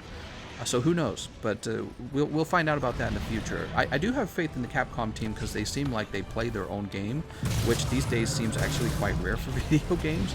Usually when you have a game that feels really good, it's like you realize the game could only have been that good with really fine tuning. And I feel like on occasion it really does feel like Capcom has that for Monster Hunter, which is always a good sign. you know, so we'll have to see what they come out with in the future. I would say the biggest criticism I have of Capcom right now, Capcom's way too slow with how fast they bring out content, man. We paid $40 for the expansion, and it came with Guiding Lands. It came with Guiding Lands and Safi'jiiva and, you know, like Rajang, who doesn't... He's alright. I like Rajang, but, you know, he feels like he was going to be in the game either way. And, like, maybe they're just like, we can release him later after the game's already launched. So they're very slow with bringing out content. Very, very slow. Why does the commission want to... Nut Kulve again? What? What's a good nickname for the charge blade? Spanky Stick? I don't know. Who is this guy? How is Never Guarding safer? Shut up. What? TGC says, what time you starting your second channel tonight? How's it going, Jennifer? We will probably be starting the card stream shortly after this live stream. I don't really have anything to do in between. Oh, are you approaching me? Elytron won't be a siege. I don't think he'll be a siege either. I think he's going to be exactly like Behemoth was. He's going to be a real tough monster with a unique set of weapons and armors. And hopefully this time, you remember with the Behemoth, my biggest criticism of the Behemoth back then when he came out, I was worried that the Behemoth was going to have just one weapon, the Insect Glaive, and that this was going to basically make it so that the reward for fighting Behemoth over and over again would not be very high. And I think honestly that they did that because they had to do that. I'm betting they were in some kind of contract with Final Fantasy on how much content they were allowed to make. Because if you think about it, really, they're just taking another company's intellectual property and they're making money off of it. Okay, and that's what they sort of make money off of it in a way. And I'm sure they make some sort of contract that says exactly how much you're allowed to do, and it's like an exchange that there's a financial value to Final Fantasy. They receive. Uh-oh, is she leaving? Oh, nice job. I thought she was leaving. Anyways, my point is that for Elytron, I'm super confident we're going to actually... God damn it, I got interrupted. I'm super confident we're actually going to get...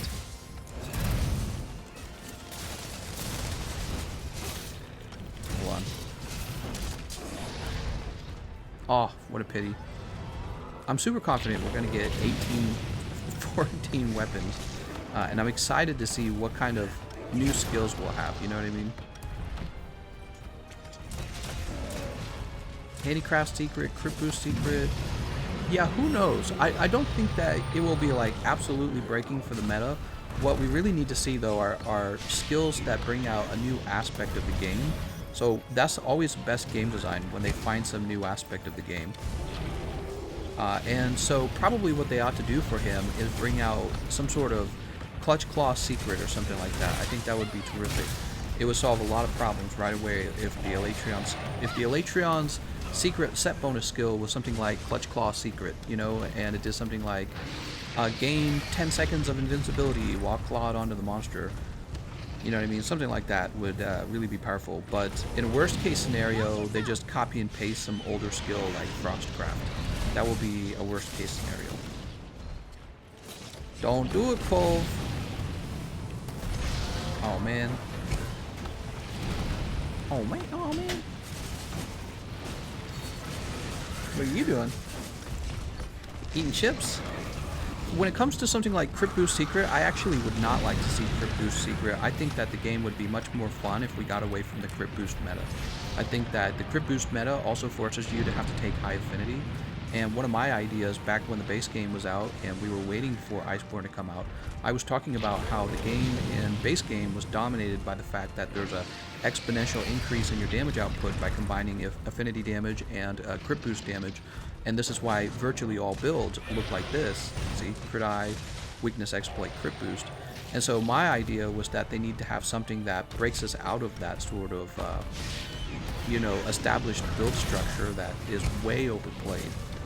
And so Crit Boost Secret would do the opposite of that. Crit Boost Secret would actually, it would more establish it, is what would happen. More people would be forced to take high affinity. Weapons with low affinity would just not be used. Oh darn, I thought I had dodged it. Look at that, damage taken reduced. Man, I love Divine Blessing, it's so strong, man. But what would happen is you would see even more people, even more builds really shoehorned into constantly taking strict affinity crit boost builds. Look at that. Damage taken reduced again. Amazing, man. Divine Blessing is so good for casual play. Like, we're playing multiplayer. I'm talking with you guys. I'm reading your comments. Look at this guy. I can't move. He's got me.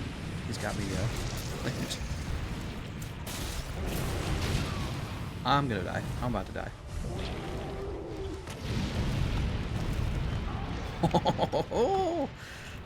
I don't know if that was gonna reach me or not. It looked like it might have.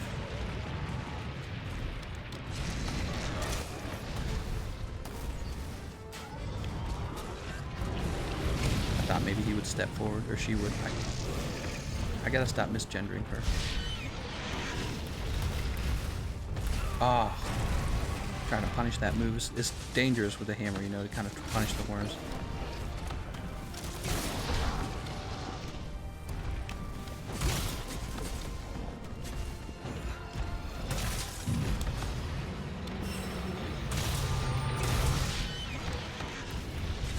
God. The skill that increasing damage when your weapon is blunt secret. Oh, you're talking about bludgeoner secret then. How often does Divine Secret activate? Pretty often. I'd say about half the time, maybe better. What we really need is Chameleos. Oh, Chameleos would be... He was one of the better monster designs in Monster Hunter GU. So Chameleos would be really fun. A monster that turns invisible. It's actually really frustrating.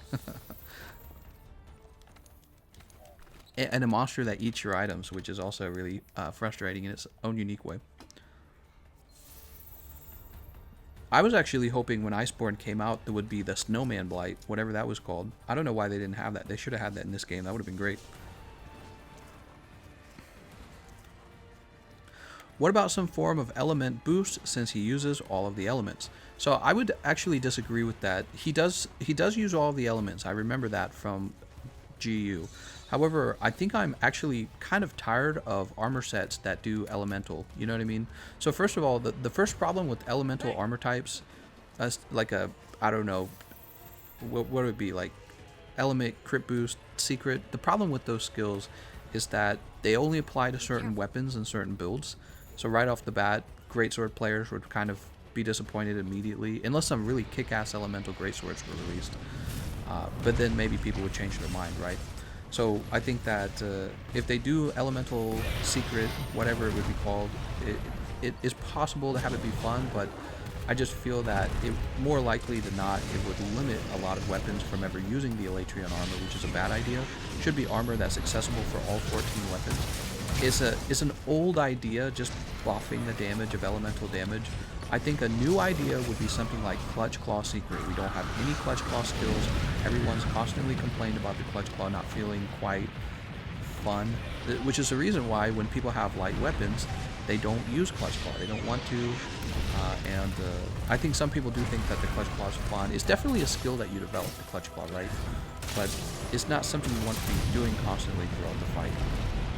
So maybe like a Clutch Claw Secret that makes the skill more fun or last longer, or something like that would be real favorable.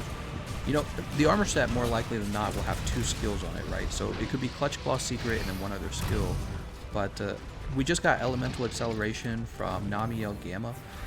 Ooh, what if they made the Namiel Gamma armor weak because they do expect to bring out an Elemental armor set for Elatrion, and they didn't want the Namiel Gamma armor actually competing with it very well. What if that was the whole point of that? Well, anyways, that's just speculation though, right? Oh my god, she got me. How many lives we got, by the way? Are we gonna make it? We didn't make it last time. That would be interesting, wouldn't it? What if they made the Namiel armor set really bad because they're like, we need to keep the Namiel armor set weak so that the Elatrian armor set will be strong. And they do release. Because he is an elemental fight, so that wouldn't actually surprise me, that part, if it was elemental armor. But I was just thinking that it would be more fun if we got something more unique, because we keep getting elemental armor types. Elemental armor set bonus skills is what I mean to say here. Whoops. Oh my god.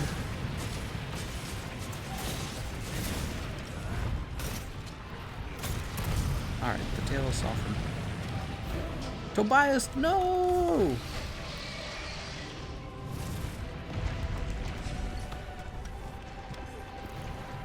Ah, darn. Imagine if Elytron gave us something like the ability that makes your regular weapons attack soften. Now that would be nice. Oh my god. Nobody would use the Clutch Claw ever again.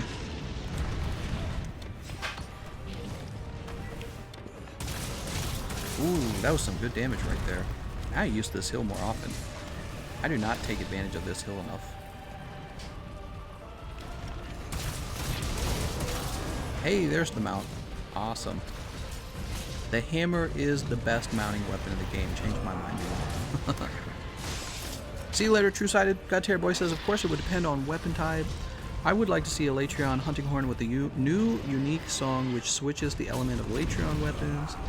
Yeah, who knows? I wonder what we'll see. Everyone's probably very curious. Whenever he comes out, we might have to take a little break from the Pokemon cards channel just to focus a little more on Monster Hunter. Alright, hopefully my teammates do not interrupt me here. I've spaced myself out away from them. If this does not break her horns... Why is he using a softening move on his horns? Her horns were already soft. That's going to be the KO. So we got that KO because there's two hammer players here doing lots of KO damage to her. How are the horns not broken? We must have done no damage to them.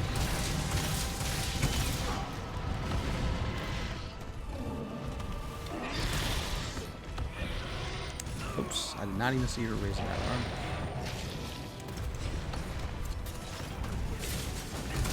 There we go. Did you see that? That uppercut? Perfect. Kulve will leave the locale soon. Get that damage out, guys. I think she's close, honestly, after that mount. Man, I'm glad I got that mount for the team.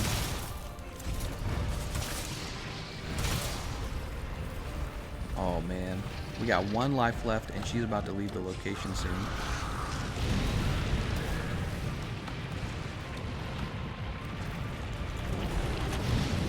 This is when you crack out the demon powder, guys. So you just dive evade. You don't need to guard things, just dive evade. Easy. Right here too, like why would I guard this? I can just dive evade it. He says he gets hit as he stands up. Wouldn't that be funny? That would have been ironic.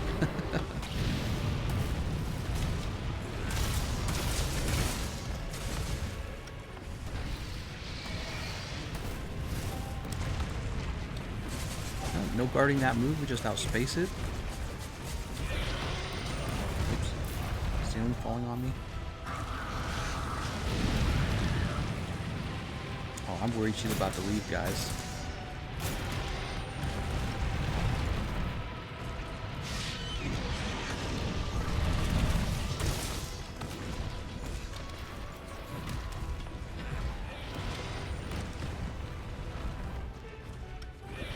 Oh man, I don't think anybody's dealing damage right now.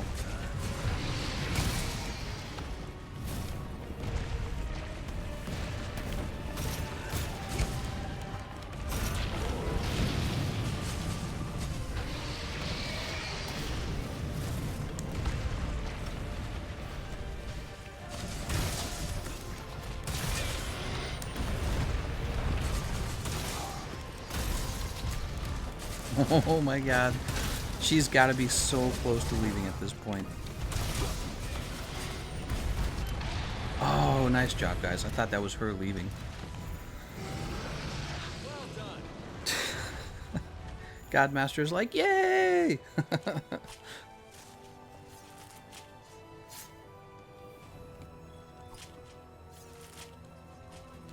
He means of health boost and the 50 on meal bonus stacks. Yes, it does stack. In the end, all people won on armor with attack 7, affinity 7, Wex, crit, and agitator. If not, it's complete garbage.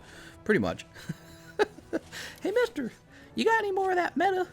Hey, mister, what's the new meta? Hey, mister, is this weapon meta? It's every question.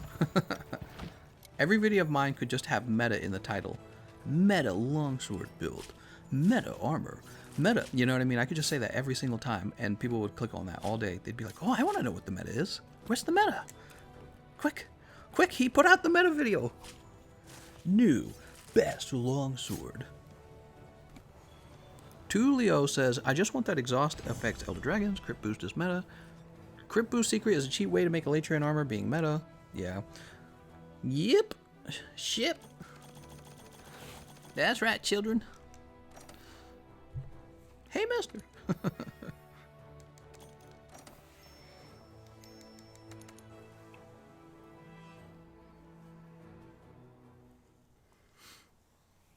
Two mighty bow and guard ups, but no maintenance jewel. That sucks.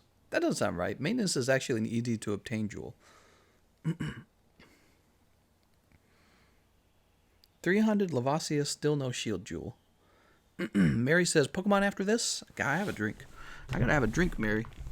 Yeah, we're gonna do the Pokemon stream right after this. Pokemon card stream. I got, somebody sent me a gift in the mail to share with you, actually, Mary, believe it or not. And what else do I have to do? We have the mystery game that has actual PSA cards in it again. That's fun.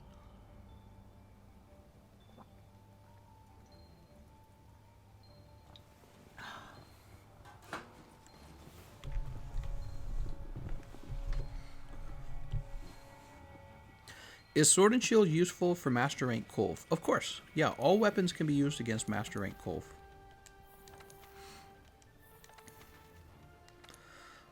I would help with this. I actually am super tired of that quest.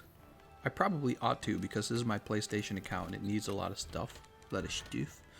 But, not a fan of grinding for decorations. It actually kills the fun for me. How you doing? Collect all these. And we're going to choose fertilize. Let's try not to forget that next time. Mary says, I have so many people simping for me. What? Who's simping for Mary? We got the bud. Do we have the other things? We have the god bud. Dust of life. So that's in. Give me a Pokemon and monster crossover. Heck yeah, man. That would work, I think. It would be cool.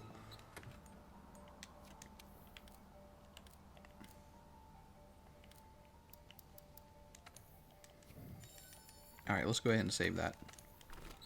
Progress. Can you say progress? Okay, let's see what people posted. Join another one of these. Today was a very lucky day. Iron Wall Handicraft from Znogre event. Toughest level 4 deco for me to get were Speed Eating crit and Quick Sheath crit. Simpin' ain't easy, says Sad Boy.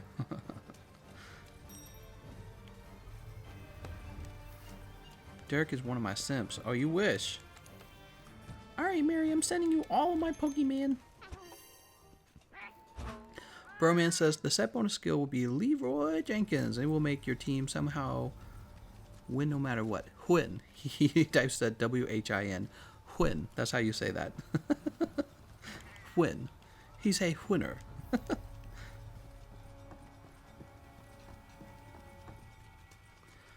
Great gyro skin on Nursey would look awesome. Man, you know what I've been doing recently? My wife and I, we've been watching on Netflix, this Netflix, what is it called? Like a Netflix exclusive content. And it's a review of the most important part of World War II, and it's been so interesting. We've learned already so much that we actually didn't know about World War II. And it's funny because we're sitting there watching this show and I'm thinking, how much is our Netflix subscription? She's like, $15, right? My wife says 15. And I'm like, so you could go to school for history for $4,000 in college, or you could pay a $15 Netflix subscription and learn all this stuff for free.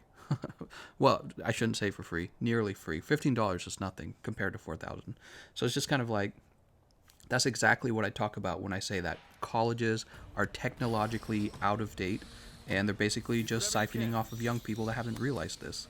You learn all this stuff for free on the internet. Great Gyros will also have more ecological relevance. Ooh, I'd love an Arch-Tempered Great Gyros. When are we going to get that? He's awesome. I want a Arch-Tempered Great Gyros that summons in like a bazillion little Gyros, and you can't kill those guys. They're like too powerful. Like you can knock them out for a while, but they just don't die. What do we have? We have Fire Mantle and Temporal Mantle.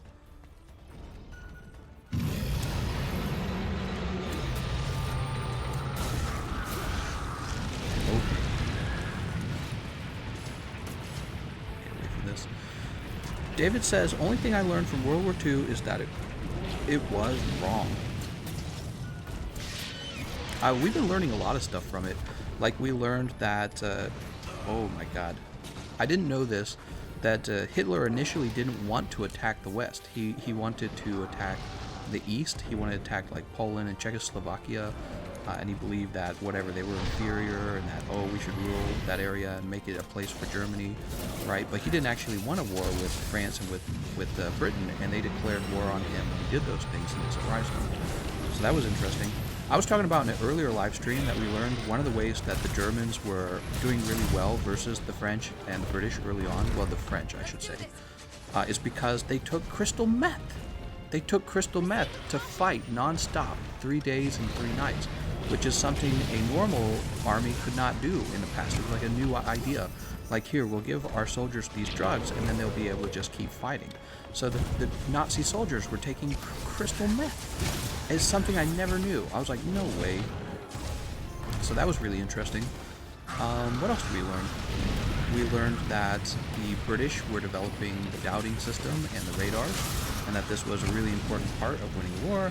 We learned that the Germans were actually having a moment where they were actually winning the aerial fights with the British. That was a very important part of the fight against Britain. They were trying to clear out their aerial forces so that they could invade. Ooh, that nice speedy came in handy there. But the British had they had radar, and it was really effective against the Germans. And the Germans had a lot of bad communication on their side. They weren't telling the truth to each other because they were very arrogant. They didn't want to admit that they were struggling. It was really interesting. We were really enjoying it. The whole show, we were learning about so much stuff we didn't know about. Like, imagine if they hadn't developed the doubting system. They might have just lost the war to the Nazis. So technology was really an extremely important driving factor of the war from the beginning to the end, really. Oh, one of the things we really didn't know about was Japan, too. So we'd known about Pearl Harbor. There's a few things I didn't know. I didn't know so many Americans died in Pearl Harbor. 2,400 people, I think I heard. 2,400 people died in Pearl Harbor. The Pearl Harbor sneak attack by the Japanese. I had no idea about that. I thought it was a much smaller number, like in the hundreds maybe. They destroyed not just a bunch of stuff, they killed a ton of people. I'm like, wow, why don't they teach me this in college? They teach me a bunch of other crap, but they don't teach me this. That's stuff I actually care about. Like, I'm a U.S. citizen. I learned a lot about, there was a ton of racism that came out against the Japanese and the Nazis after we got involved in the war. What I didn't know about was that there were actually Japanese spies in Hawaii that helped carry out the Pearl Harbor attack. I did not know that. So two things that happened, there were actual Japanese spies on the island of Hawaii who did two things. They communicated back and forth with Japan to help prepare for the attack. And the other thing that they did is, right before the attack occurs, the United States actually has anti-aircraft machine guns on the ground. And those get sabotaged by Japanese spies before the aerial attack, the aerial bombing of Pearl Harbor. I did not know that. And it actually helped kind of explain some of the stuff I had learned in school about, like, the racism and all that, was because we find out that there's these spies that are actually sabotaging our stuff. Japan wanted to spread their Lord and Savior Pokemon to the US. Well, actually, the reason that Japan... this was the other thing we learned from the Japanese special. I never really quite understood Japan's motives for getting into the war in the first place. And so what had happened is, before the Axis of Evil, or whatever it's called, and the Allies, before all the fight with the Nazis and the West had occurred, Japan was already invading China and trying to be recognized as a world power the way that the West was considered a world power. And Japan was kind of, asking for a level of respect that the West was not giving them. And then at the same time, Japan was looking out at the area surrounding it and realizing that all these countries that are supposed to be Asian were actually under Western control. Uh-oh, I better get moving here, I'm going to get trapped. And they didn't like this, so they went in to invade China and to expand before really World War II had even started. So Japan was just doing its own thing off in its corner of the world, and they were having their own problems with wealth and finance over there and not being accepted by the West and not being treated as equals, really. And so they start attacking, and hey, what's up? What are you doing out here?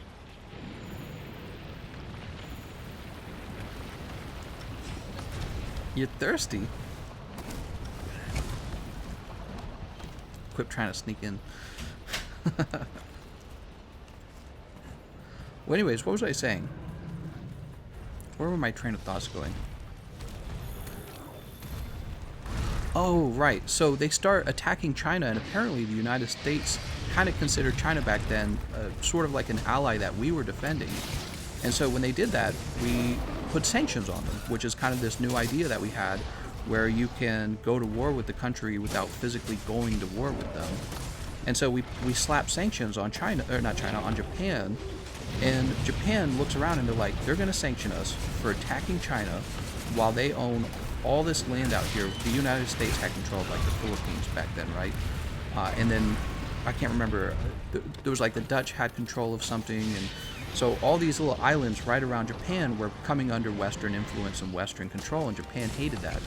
And they're like, all right, well this isn't okay. And what happens is, since we sanction them, they get cut off from a source of soil, or not soil, oil. Oil becomes an issue for Japan. They need oil for their military, and their military, remember, is invading China. And so now they have like this military need that we've cut them off of, and they're angry that the West and the United States have control of all this land right around Japan. And so they decide to kind of gang up with Hitler, right? They form an alliance with Hitler and with Italy during World War II. See, I didn't understand. I always knew that that's what happened, but I never understood Japan's motive. I never understood that Japan was trying to basically just to expand the way the Western world always did. The Western world, you know, we fought with each other for crazy amounts of time in order to gain control of what would become Germany, France, Britain, and you know, Netherlands and Sweden, and so we're constantly at war, and they want to do this with the areas around them, and we're saying, nah, you can't do that. So they're bitter that we're allowed to do it and they're not allowed to do it, and once we sanction them, they get super pissed off. They join the Nazis, and then they decide we're going to attack Pearl Harbor, and it was basically, it's funny because the Netflix special was talking about how it was a total miscalculation on Japan's part. The Japanese believed after the Pearl Harbor attack that America would feel like too submissive to go into a counterattack. They would feel like the Pearl Harbor attack was so powerful, so unexpectedly successful and terrific, that we would be like, you know what, we don't even want to fight the Japanese. They're too awesome, right? They had a belief that because they had a will to win the fights, and because their fight was going so well in China, right? They were so dominant in China that, you know, if we get off this Pearl Harbor attack, the Americans will leave us alone, they'll drop the sanctions, and they'll have to come to like maybe kind of like a military agreement with us where we don't fight each other. But America had the exact opposite reaction. Once, ooh, can we double grab this guy? I wouldn't learn facts about the war from Netflix. No, I get that. It's just a show, it's entertainment. But actually, it's been pretty good. It's been pretty good. A lot of the people who are in the actual Netflix special are themselves historians. And they're the ones who are giving the explanation for what's happening. And they use a lot of war footage that's been recolorized, so it's actually really cool. How's it going, LZ? PlayStation 4 lives matter. What was I going to say though? So yeah, it was the whole thing is really fascinating. I didn't know all this stuff about World War II. So they attacked Pearl Harbor, and it has the opposite effect. Americans basically, who had been trying to stay out of the fight in between Britain and the Nazis and all of them, Americans finally decide, oh my God, we definitely are going into war with everyone, because Japan was an ally, Japan was an ally of the Nazis. And now Americans were extremely angry over what had happened, and they had a reason to go fight now. And yeah, it was all really, really interesting.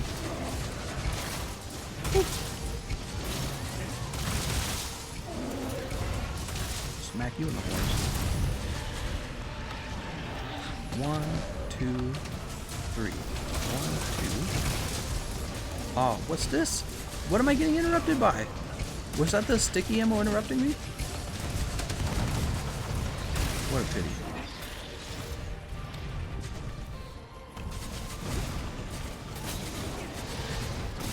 Oh, she's being put to sleep.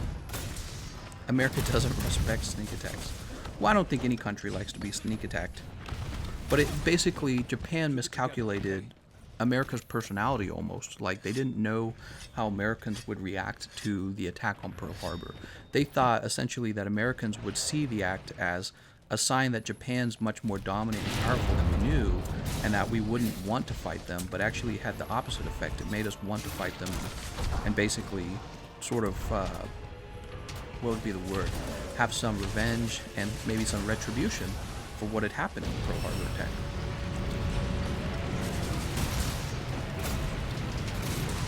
Russia lost Korea from Japan. A small country defeated a big country and got Korea. That's how Japan got respect. That's right. That's exactly what happened before all of the... He's talking about what happened before Pearl Harbor attack. Yeah, the Japanese defeated the Russians. And this actually made it clear that Japan was more of a big player than we had initially, than the world had knew. And they wanted to be treated with the same respect as the other world powers. And this was all part of why they made the Pearl Harbor attack. Because when they said, hey, we're a world power like you guys, the West said, no, you're not. And they didn't like that. So they wanted to prove that they were a world power.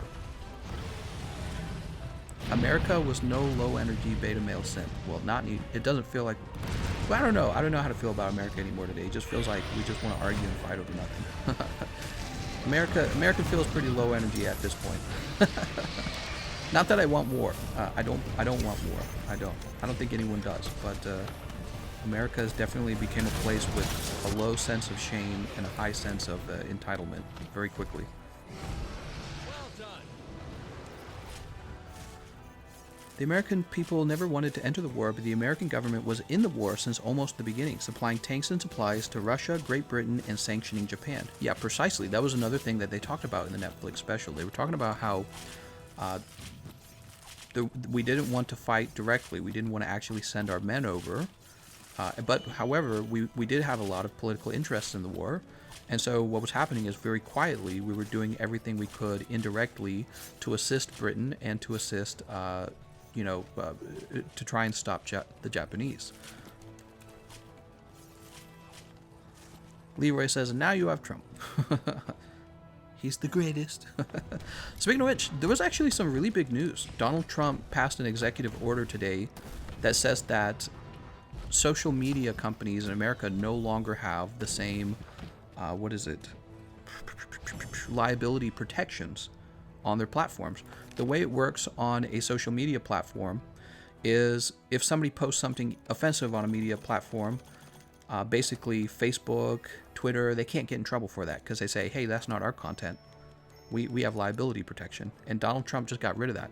And he got rid of that because essentially Twitter and places like Twitter, Facebook, YouTube, what they try to do is they try to editorialize, they try to control what's said on their platforms. So Donald Trump is saying that, well, you guys are getting the benefits of liability protection, but you guys are not really treating this as an open platform, is it? It's a platform that you guys editorialize and control. So you don't get liability protections if it's not actually a open, free speech public area. So I thought that was actually a really significant move by the president. That's a really big deal. It's actually one of the biggest things you could talk about in the 20th century right now is the power that Twitter and YouTube and Facebook have over what you and I are allowed to think about and talk about on a daily basis. What are you doing, kitty? We got 12 more minutes to go. Let's have another fight. He did because Twitter fact-checked him. Well, yeah, and I see the irony in that too. But think about this for a second. When it comes to politics, everyone claims to fact-check each other. That's one of the biggest things that I've learned recently with debating. Everyone claims to have the facts on their side. I have the facts, you have the facts. And it's like this new strategy of debating. Well, the facts are, right? And it just depends on what data you pick, what data you cherry pick, how you interpret the data. And it turns out there aren't a lot of facts when it comes to politics. Politics very much often involves the predicting of things. You're trying to predict behaviors. You're trying also very often in politics to make a moral decision on the direction that your country should be led and what's good and what's bad. And so those things, predicting and moral-based arguments, don't really have a lot to do with the facts. They have a lot to do with the leadership and a lot to do with moral direction. And when you have a company coming in and saying, actually, they're factually wrong, about some concept, then basically what you have is privately owned media companies that get to control the political messaging and say conservatives are wrong, Democrats are right. Or if it was conservative owned, like if Twitter was ever bought out by, let's say, corporate Koch brothers, it could happen both ways. And it doesn't matter if Donald Trump had implemented it. It doesn't matter if, Nancy Pelosi had implemented it. I actually agree with making sure that places like Twitter and YouTube and Facebook are actually places of free and open public speech. That's actually really, really important, guys. You don't want a private company controlling what you can say on its media platform when virtually all communication is hosted on media platforms now. I mean, take a look at what we're doing right now. You and I are talking over YouTube. What if YouTube decides it doesn't like, let's say, just my political point of view? What if YouTube decided my political point of view was too big of a conflict, or it was violence or something like that? Oh, speech is violence, right? They could shadow ban me. They could get rid of me in a heartbeat, like that. So this is actually, to me, as an actual YouTuber, this is a huge issue for me, and I completely agree with having the government step in and say, you have to be either no liabilities and you can edit the content, or you don't edit the content and you do get liability protection. So this was actually a really important issue for me. And it doesn't matter if it was a conservative or a Democrat who implemented it. But free speech is really, really important on these platforms. Distant Darktide. Alright, here we go. All Kulve does is roll. I sad now. Yeah, she rolls a lot. Especially in the first 2 stages.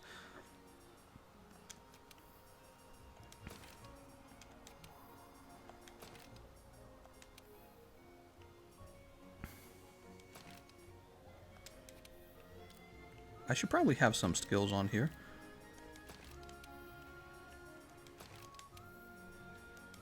Alright.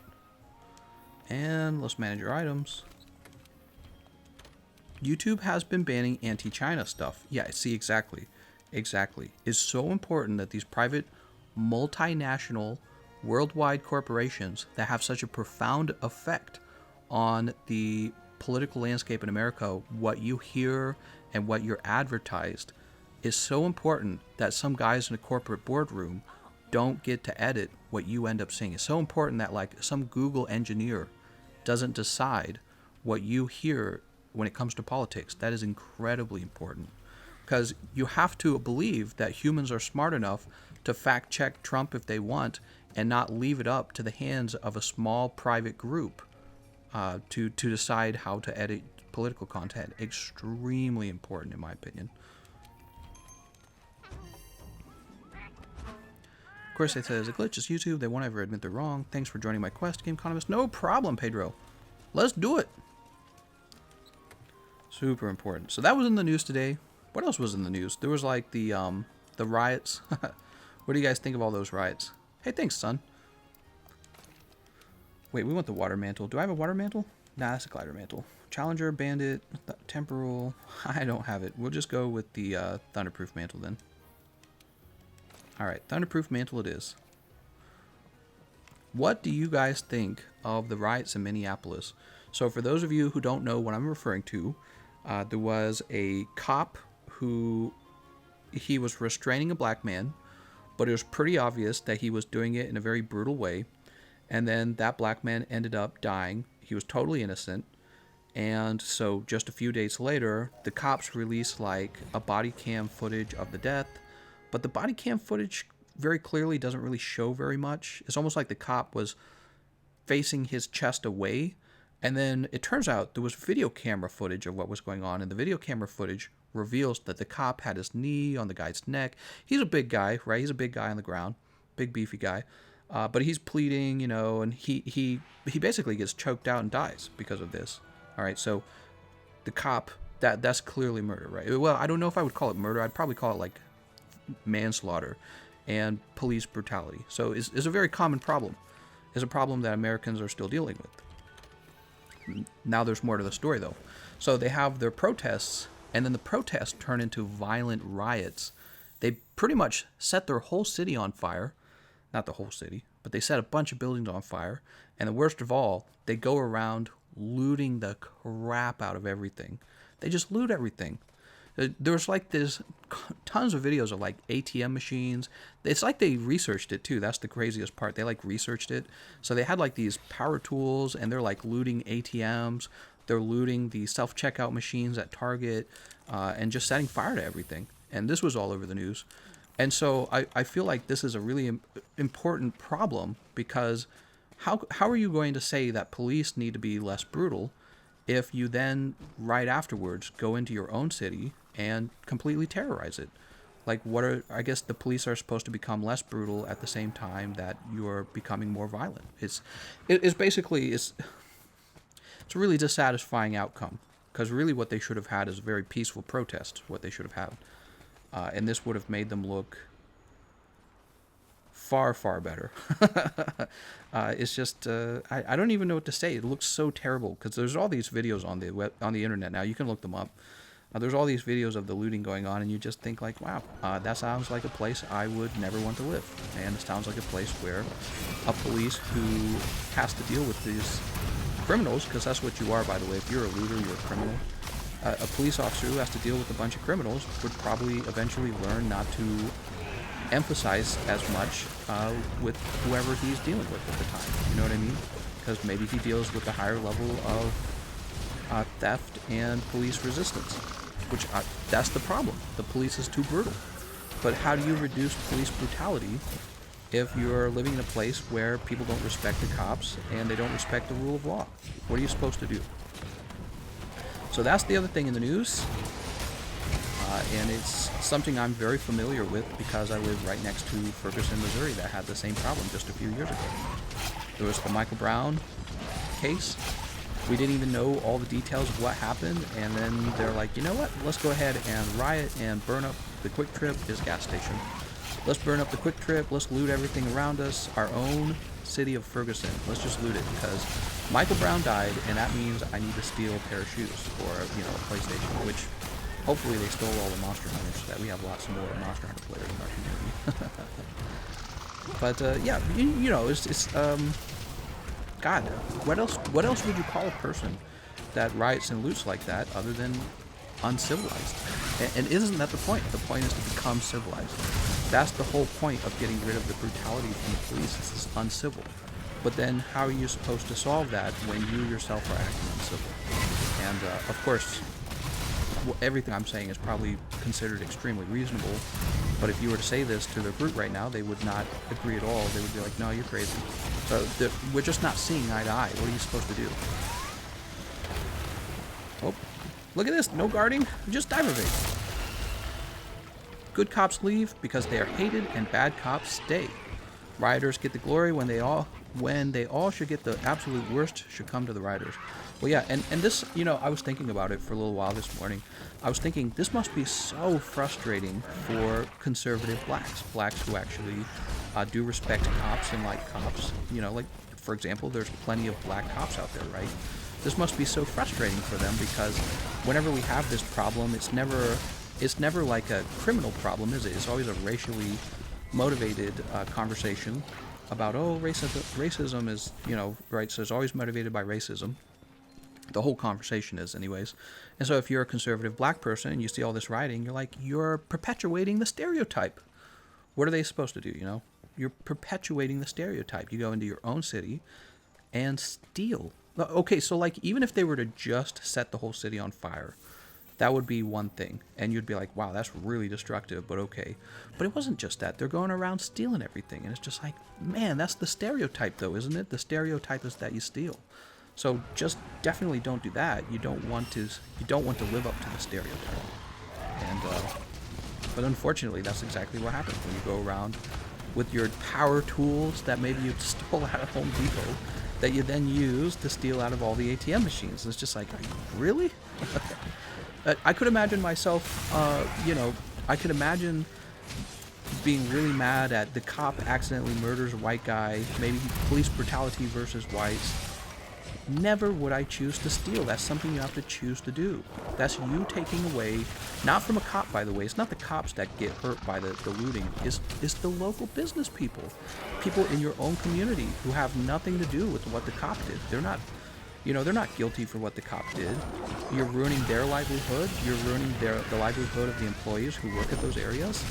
And so that what, you could have like a new TV and a new pair of shoes or something, and it's just like, and so that also you can perpetuate that maybe the area you live in is kind of brutal and might need some more brutality.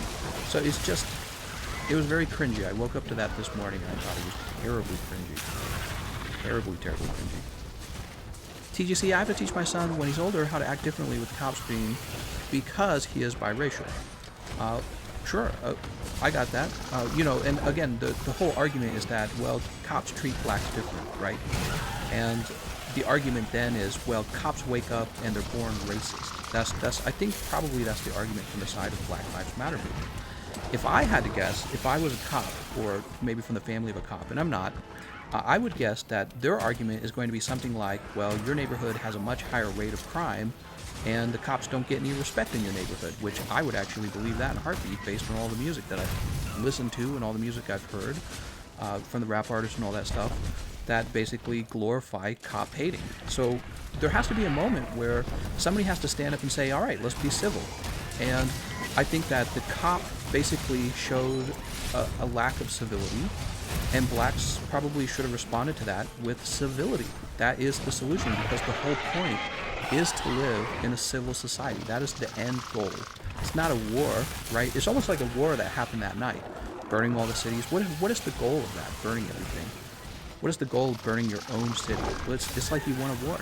You want an open fight. If they had captured an unarmed cop that night, I would not at all be surprised if they murdered him. You know what I mean? So if he was captured in a small room with a bunch of young black men, they might have decided to murder him, or at least beat the shit out of him, right? Something close. Because actually, the last time there were riots like this, the cops did get murdered, right? Because they hate him so much. Well, it's in the music. So if the cops act uncivil, the solution is to show intelligence and civility yourself, and to be like, hey, the cops are treating us uncivil. You wouldn't want to be treated this way. But instead, looting, that's criminal activity. We put looters in jail. Looters should be in jail. We don't accept theft in our society. That's not okay. Theft is not okay. And again, the theft is not a victimless crime. The person who suffers from the theft is not even the cops. It's the local business owners. It's your neighbors. It's people who rely on these jobs to feed their children, to have their livelihood, and to expect their house prices to go up over time because your neighborhood is a nice neighborhood. Right? People who want to invest in your neighborhood. By the way, that's what makes a place nice to live, are investors. Investors come in, they say, I think this is a nice place to live. It's underdeveloped. Let me take some money out. Let me invest in this place. Well, people are looking at this city this morning and going, nah, I'm not investing in that. That place is garbage. That place is about to become real garbage real fast. Because all the investors are looking at it going, well, the fallout from the riot and the looting and the racial tension is going to mean that for the long run, this is a very high-risk place to invest money. So I'm going to take my investment money and move it to a different city. So they hurt themselves. They hurt the quality of their cities. They basically leave pretty reliable evidence that they do act as criminals. Because again, like if they had simply... Oh, I'm dead. I'm alive. Woo! Oh, but I'm KO'd. Oh God, please let me live. I'm so wrapped up in the conversation. I apologize. But anyways, all I'm saying is that looting is a criminal activity. And if the cop is being brutal and uncivilized, the appropriate response is diplomacy and to act in a completely civilized way to show everyone that it's really the cop who is the uncivilized one and the murderer and the perpetuator of all of these problems and the inequality. But when you go around stealing from your neighbors, it's almost like you make it seem like you need more cops. You know what I mean? Makes it seem like the cops aren't doing enough. And it really is a backfire, I would say, in the messaging and in the marketing of the messaging. Anyways, that's my hot take on it. Gameconomist is the CEO of society. However, the videos point blank showed excessive force. Right, and you know, my opinion on the cop, and I think the opinion of just about anybody who watched what the cop did, is that the cop used excessive force. He was brutal, and he ended up killing the guy. And my thoughts on probably what the cop was doing, I don't think the cop wanted to kill him. I think that the cop knew that, you know, there's witnesses. I think cops don't wake up each day going, man, I can't wait to kill a black man. I don't think they wake up that way. I think they probably wake up wanting to earn their paycheck, go home to their family, go home to their children, and live a pretty normal life like everyone else. So probably what happened with the cop was an overreaction, maybe out of fear. Maybe he didn't care about his job. Maybe he's just doing a shit job. You know what I mean? Like, you have to rely on cops to be fair and just and empathetic and all the good things, right? Absolutely nothing. What is it good for? Oh, God. Absolutely nothing. Sing it. Look out. What is it good for? Absolutely nothing. Listen to me, War. What is it good for? War is good for establishing the United States of America, which was established through war. Pretty fast counter argument. We'd still be what would we be? The colonies of Britain if we didn't go to war in America, which maybe some people believe is better. But war does do things. War ends a conflict. Maybe that's what they wanted in Minneapolis. Maybe they actually want a war. Maybe they want to have a fight and say, hey, we have control of this city now, not the cops. But it's then what happens at that point? You establish your own cops, and then your own cops, you know, have to decide not to be brutal.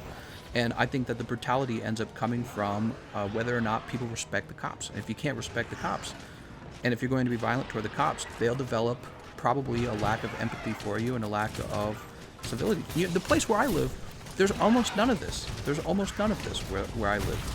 It's always in a place of, well, anyways, I just think that is a very serious issue, and I think that looting can't be the solution to it. Looting is the opposite of the solution. It almost perpetuates all this, the very stereotypes that we're trying to get away from. It perpetuates those stereotypes, and it creates a need for more cop brutality, not less cop brutality, because you need to be able to have a civilized society that has law and order. Only when a society has law and order can you begin to invest in that society. And so very often, if you have a place with high crime, you're going to find out that that place is poor as well, because nobody's going to invest money in a place where they're going to lose that money. If whoever owned that target, whoever invested in that target, probably lost money there. Or they would have to pay an excessive amount of money for insurance for that particular target. And who would want to pay an extra amount of insurance to operate a Target retail store when they can simply open up a Target in a different city? Do you see the problem here?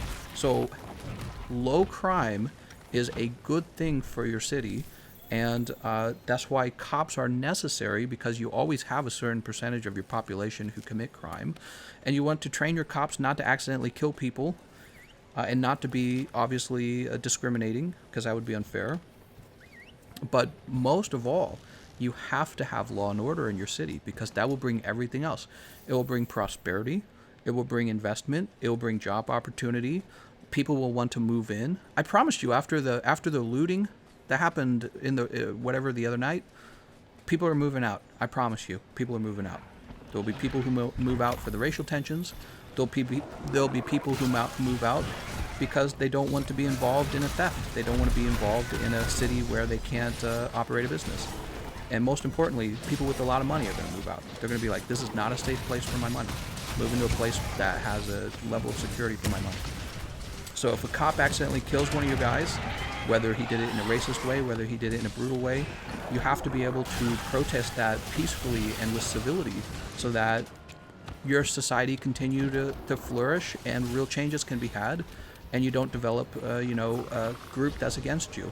It's like the people during the Black Lives Matter movement here in Missouri, and they were climbing up onto the highways and shutting the highways down. It's like, who are you going to get to vote for you if you're shutting the highways down?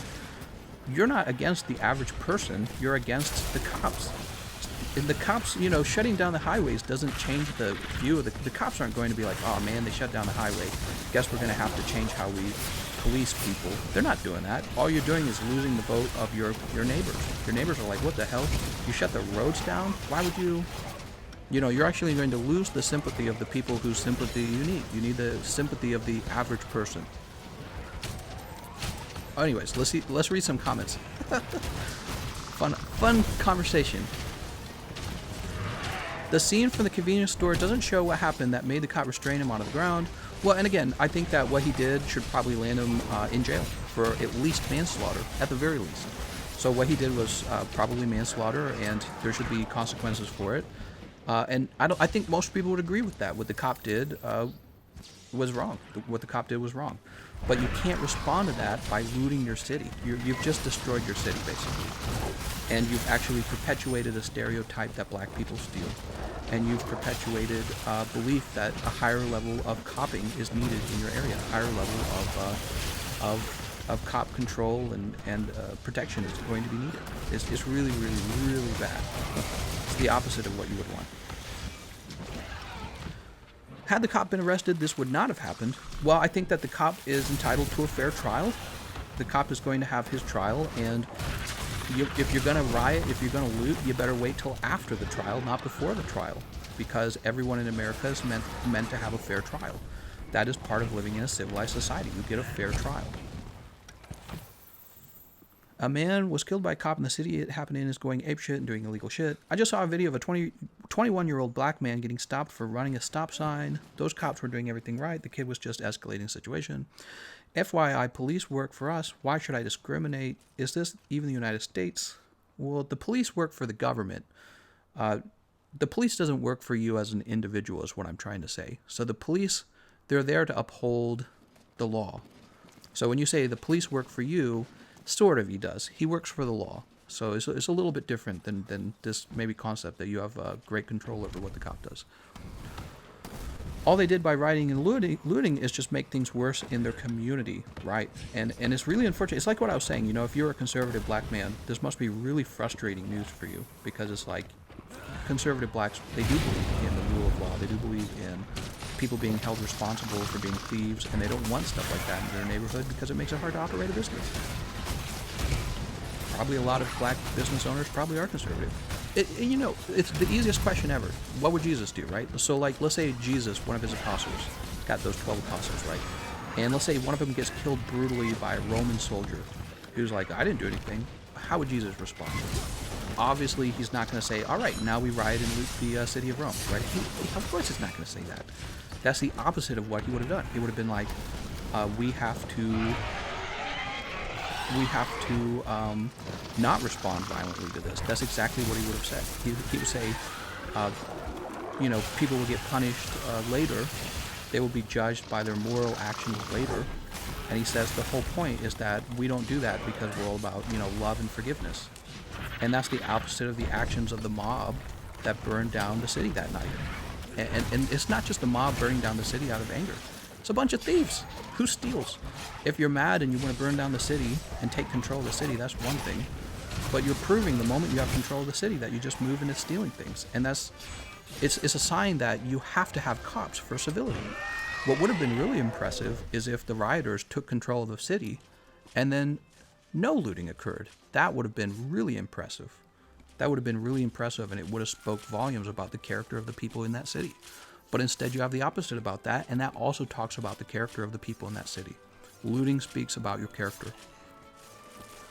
True Sighted says, nowadays, according to the courts, police aren't responsible to protect anyone, only enforce the law in the books, so protection isn't in their hands, and justice often goes out the window. JV says, two wrongs never made a right.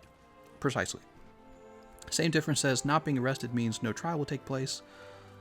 Jennifer says, he did die from having his knee in the back of the guy's neck. Skylar says, I think the cop was dirty and deserves to be prosecuted. Well, I think he will be prosecuted, and that's the correct way to go about this, through the legal system.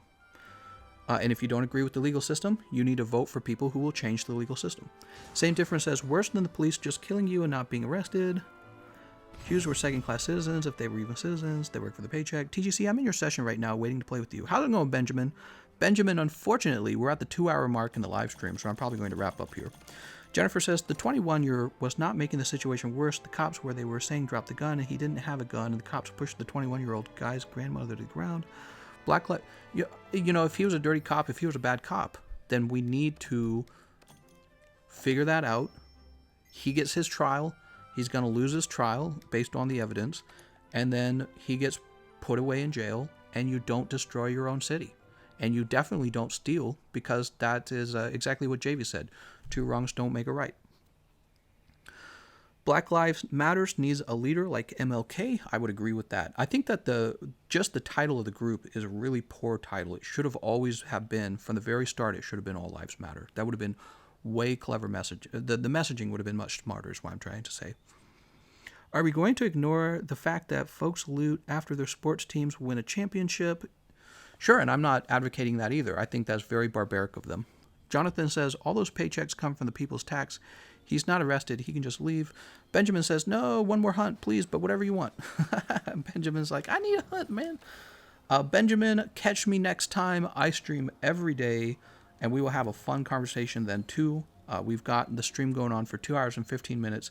I'm going to go ahead and hop off now, guys. I'll take a nice little break, and then I'm going to start up the card stream, and we will open up a bazillion cards, okay, guys? So I'll hop over to my second YouTube channel. There's a link to that in the description of the live stream, and we will open up some Pokemon cards on my second channel, okay? I'm going to thank you all for watching, and I'll see you guys next time.